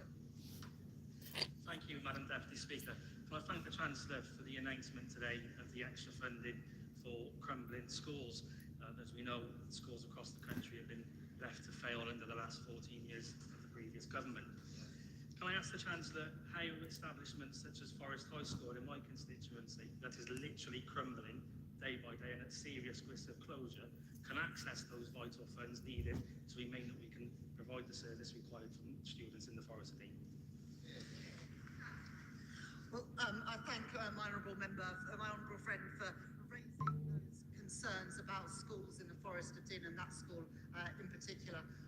It's not good enough the state that schools are in at the moment after 14 years of Conservative government. And after what they did in the 80s and 90s, I didn't think that even a Conservative government would leave schools in the state that they have. But your example is one that many MPs will be able to talk about in their constituencies as well. I will make sure that the Department for Education and the Education Secretary hears about the specific case that you've raised, because we do want to improve the conditions that our young children are taught in. Gideon Amos. Thank you, Madam Deputy Speaker. I thank the Chancellor for her statement. As well as freeing people up by tackling a social care crisis, the real way to get the growth that we all want to see in this country is a target for publicly funded social homes, albeit I welcome the funding that has been found for housing, and funding for the infrastructure that communities want to see, which will unlock tens of thousands of homes. Wellington and Columpton Stations project was something I raised with the Chancellor last summer, and she said at the dispatch box that it would be going ahead because it had started. That project will bring £180 million of growth to the Cardiff-Bristol-Exeter corridor and generate hundreds of new jobs.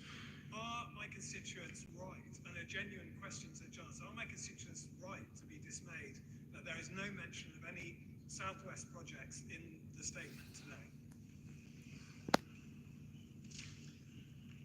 Well, last week we set out additional money for the Mayor for the West of England, and we've also announced today a fourfold increase in local transport funding, which is something that will be available for communities across the country. But the honourable member says that he wants to grow the economy.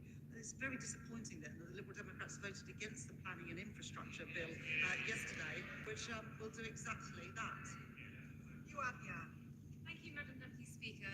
I strongly congratulate the Chancellor for the impact impact she's already had by reforming the way the Treasury works, in particular to unlock the capital investment that we need for the future of our economy.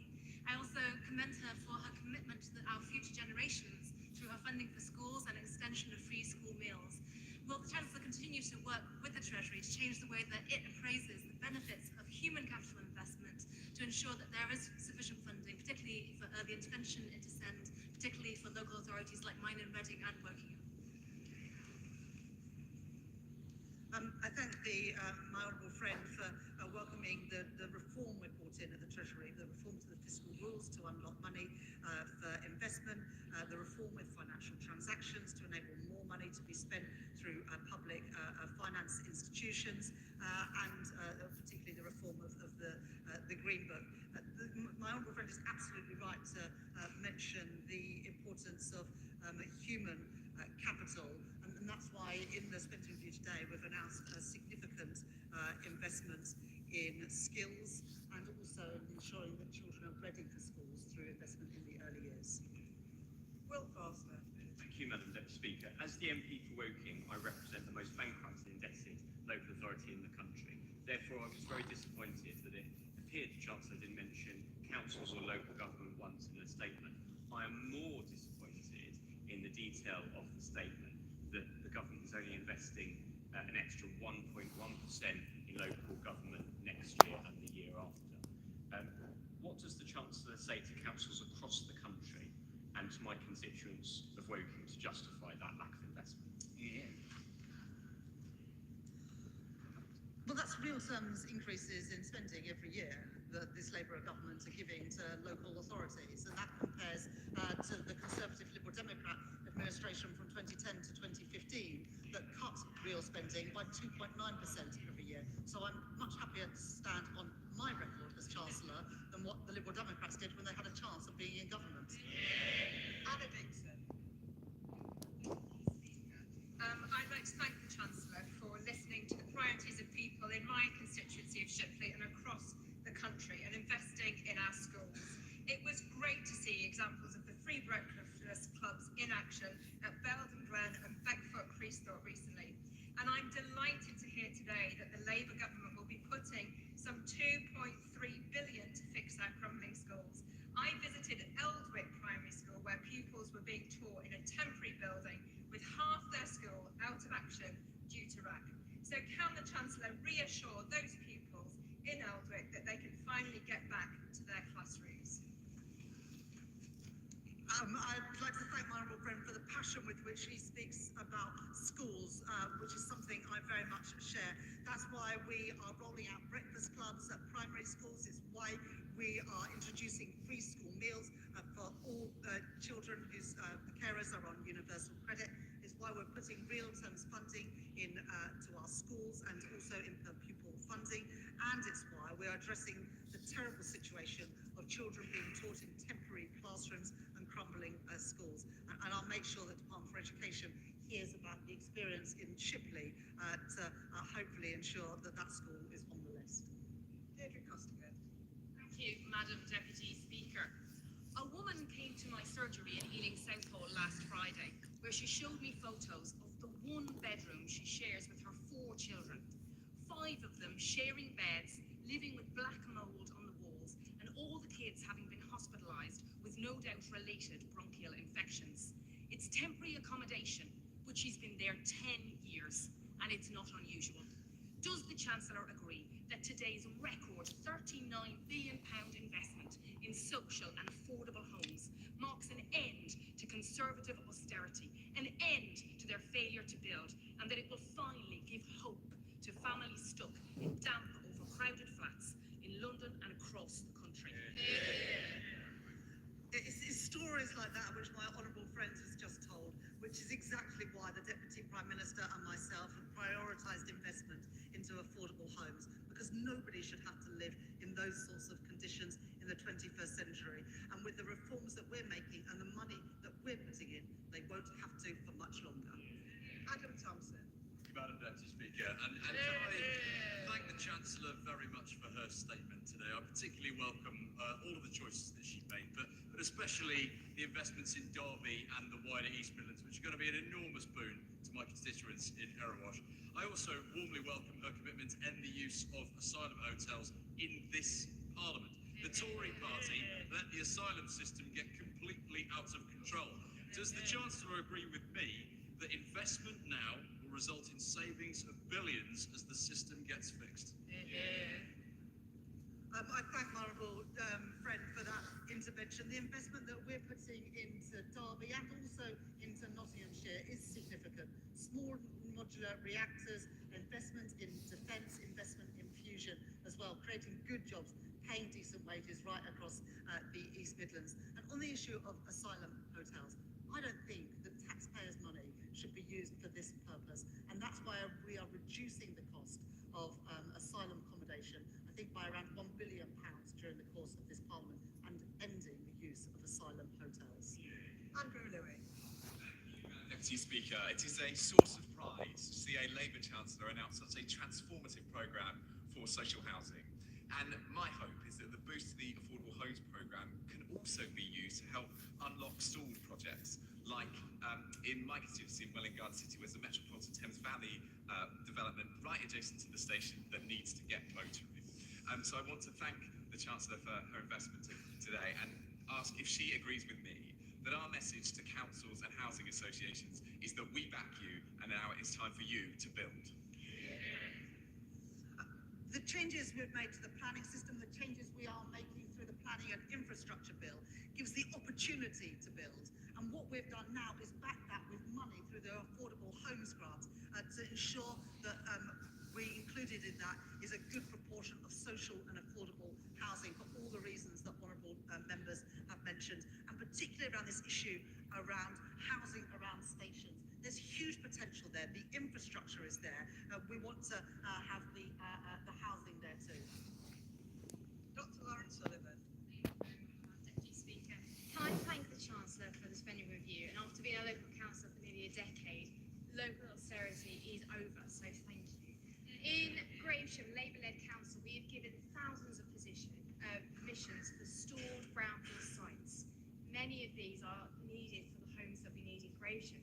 Can I seek reassurance from the Chancellor, apologies, that this could be supported by Homes England to deliver and retain council, social and truly affordable homes for our community?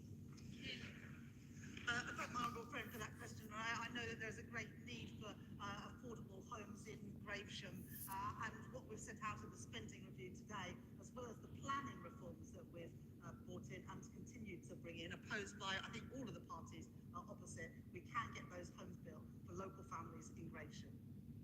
Jack Abbott.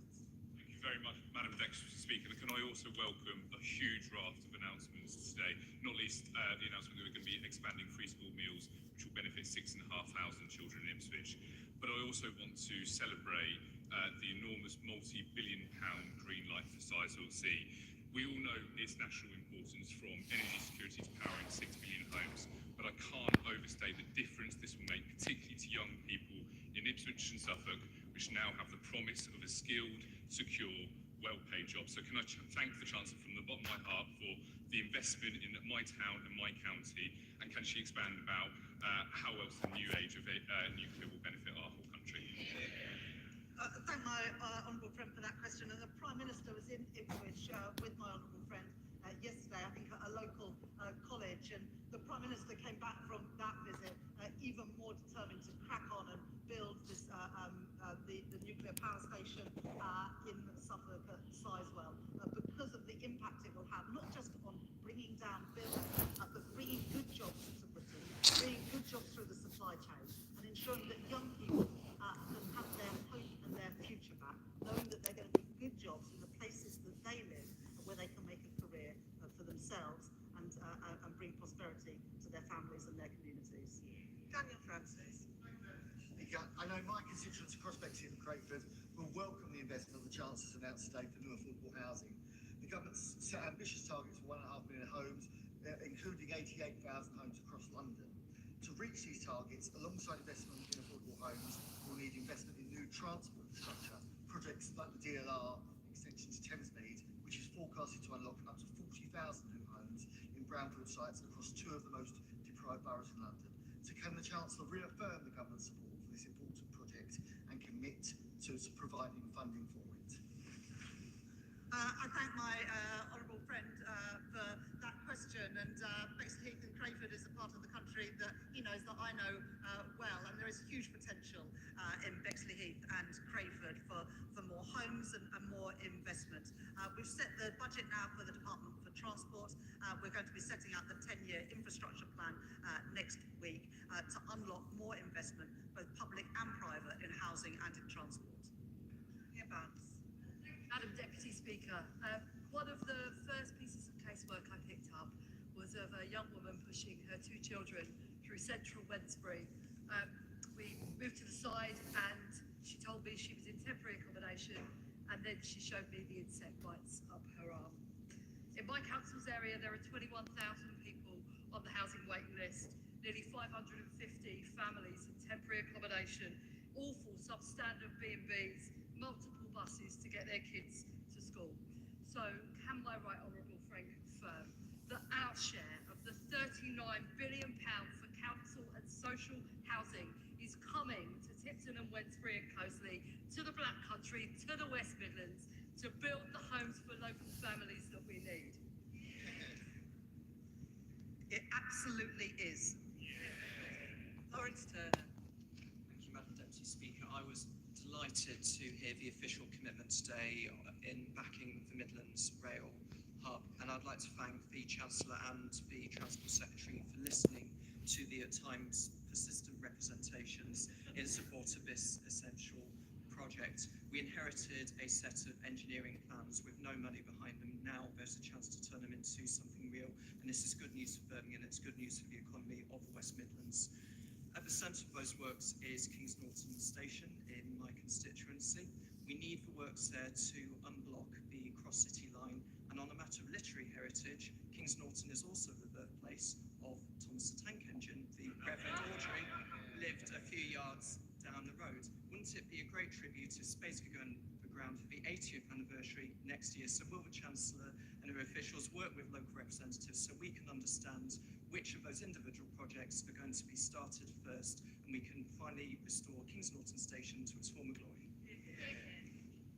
I once spent a day at Thomas the Tank Engine Wells, but I hope that the trains that we're going to be investing in, and the tram lines, maybe a little bit less talkative but a bit more productive.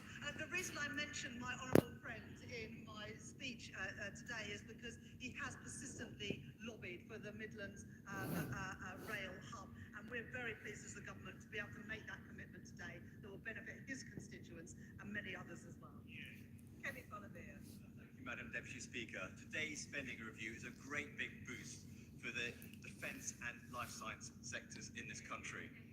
My constituency of Stevenage is a national hub for both of those sectors. This morning I visited the cell and gene therapy catapult with the Minister for Science, Lord Patrick Vallance.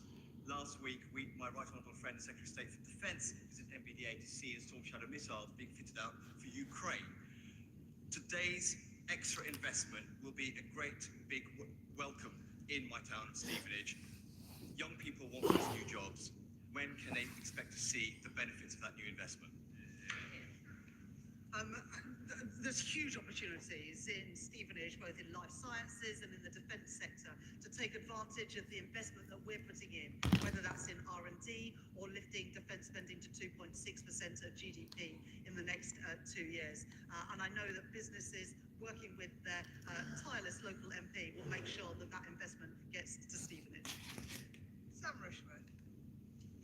Madam Deputy Speaker, a third of children in Bishop Auckland live in poverty, and so I welcome today's spending review, which set out how they will benefit not just from the free breakfast clubs, but also the extension to free school meals, for warmer homes, more access to sports and the arts, and also, frankly, that their parents will be getting the pay rises that they deserve under this Labour government. But many of those children live in deprived neighbourhoods, which have seen big cuts to social infrastructure over the last 15 years, including the closure of swimming pools, youth clubs, Shorestart centres for sure, boxing gyms and the likes.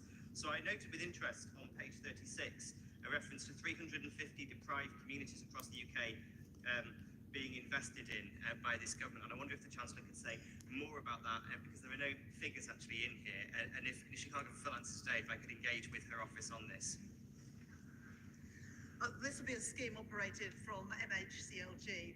We announced some of the neighbourhoods that will benefit from that investment today. This is not something that neighbourhoods will have to bid for. This will go to the communities that need it most, and the Deputy Prime Minister will be setting out in due course all of the 350 neighbourhoods that will benefit from this investment.